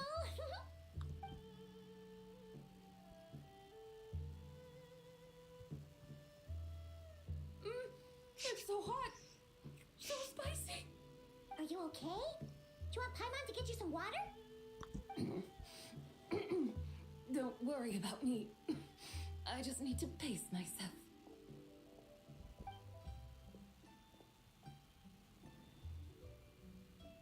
So, regarding your friend and her condition, does even the Lord of Geo have no solution? Zhangli said we should wait and she'll get better on her own. But who knows how long that's gonna take. Is that why her personalities change so easily? Paimon thinks that has something to do with her 3 deadly selves. Zhangli told us that the deadly selves are impure, affecting living things that get too close. The White Horse Adeptus's remnant spirit was attached to the deadly selves for a long time. It makes sense that her temperament and memories would have been influenced by them. But Paimon still doesn't really understand what the 3 deadly selves actually are. Paimon, as you do not practice self-cultivation, I cannot help you fully understand. But you can think of them simply as emotions and desires. The act of severing the 3 deadly selves is a means of exercising wicked desires and cultivating one's true self. I believe other nations have similar practices. In Sumeru, it is known as shattering Atmagraha. Oh, so it's about emotions, desires, and attachments, that sort of thing. It includes those. I wonder, does she still remember what happened in the past? Some of it, but right now, it's like she was suddenly awakened. Like she's still half dreaming. The half that's still dreaming might remember things, but the half that's awake doesn't quite get it. Conqueror of demons, are you looking to learn about Rex Lapis's past from me? You are an old friend of his, so please, call me by my name. But Conqueror of Demons sounds so much more imposing. In days of yore, he was the Lord of Geo, Heaven's Star. Huh? You said the same thing the day you came back. But what does it mean? I'm afraid I can't remember. Hey, did you really forget? Or are you just pretending so you don't have to tell? Why not ask Rex Lapis himself? Whether I've forgotten might be up for debate, but I am certain he remembers. He must have his reasons for not raising the past, and you likely have similar concerns. I shouldn't have asked. An answer that suits your style, General Elatis. Now that we're on the subject, though, I suddenly remembered something. Which is? In the distant past, there was a feast, which I attended. I faintly recall the Lord of Geo also being present that day. Oh, and then? What happened? Among the dishes served, there was one that could be found in every household throughout Langan at the start of spring. A dish called Flavor of Spring. I suddenly remembered the recipe for this dish. Is that it? Yes! Since it's Lantern Rite here in Liyue, why don't I make some for you to try? That sounds good. Wow! It might not have been the story Paimon was hoping for, but this looks delicious! The spring breeze stirs. Now is the perfect time to savor this dish. My dutiful guides have gone to great trouble to show me around Liyue. And even the Conqueror of Demons has graced us with his presence. I feel deeply honored. This Flavor of Spring is my way of expressing my gratitude. There's no need for such grand words. What's this? Hey! It's that broken jade token from the Antiques exhibition! Indeed. This was once an adeptal treasure of mine. I'm amazed it ended up in your hands. Alas, it serves little purpose now in its fractured state. Please, keep it as a memento. Oh, that's a shame. Can't we fix it? This is the way of the world. Once jade is broken, it can never be made whole. Then, what about forging a new one? That is a good point. That it has ended up in your hands must be a message from fate. I could try to craft it into a little trinket for you. One that might prove useful on your journey. Ooh, what sort of trinket? It's just a passing thought, one that will require the right opportunity. I'll think about it more when the time comes. Now that we've had our fill, we should get some rest. Tomorrow we return to Liyue Harbor, where I'll have need of your guidance once more.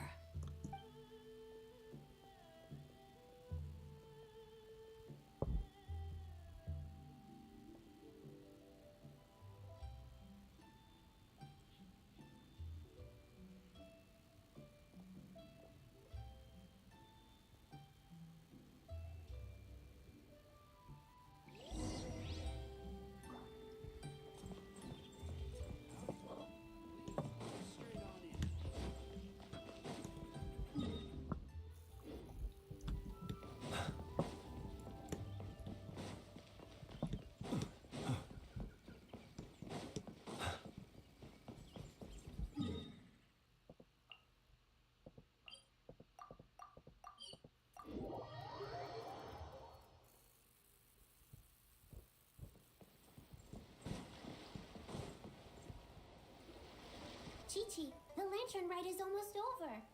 Do you remember how to make a Shao lantern? Warning, split bamboo, traveler. Get silk, make Paimon. You've got it all mixed up again. They're here again. Yow! Looking good in that new outfit, huh? Hey, it's Paimon! Dr. Baiju gave this to me as a gift. How does it suit me? Thank you. Wow! What happened for Baiju to suddenly give you a brand new outfit, Yao Yao? Dr. Baiju is thanking Yao Yao for teaching me to make Shao lanterns. Chi-Chi and I were just playing together. Dr. Baiju's too kind. Oh, yeah, take a look at this. Dr. Baiju gave me these clothes, but it was Chi-Chi who wove this little basket.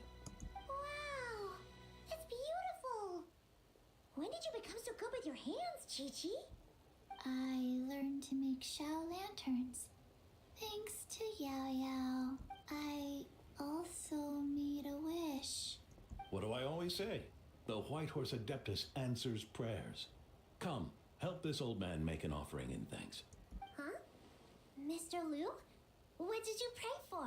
For my idiot son to finally come to his senses and not change Baiju Guest House's name, which he has. Huh?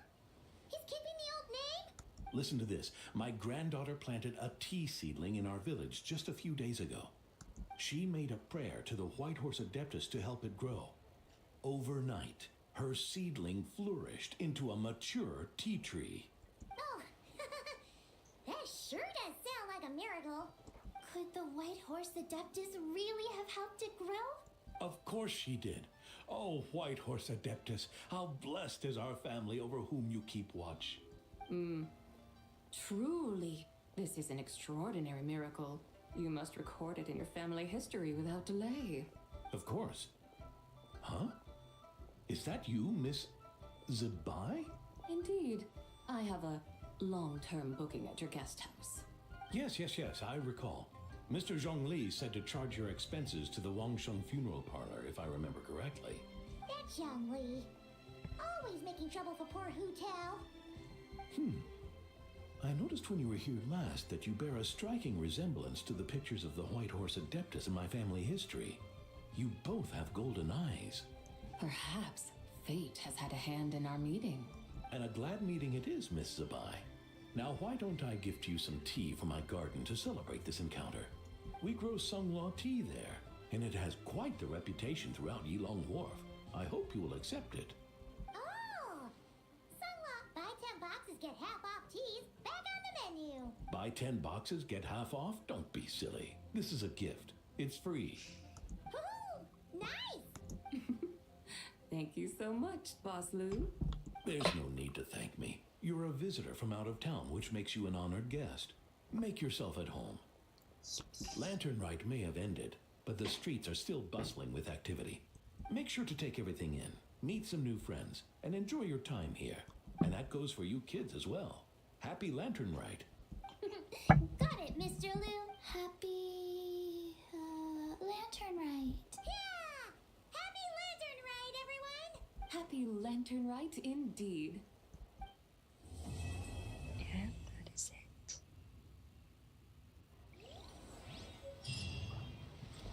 Okay, is there any more that I need to do?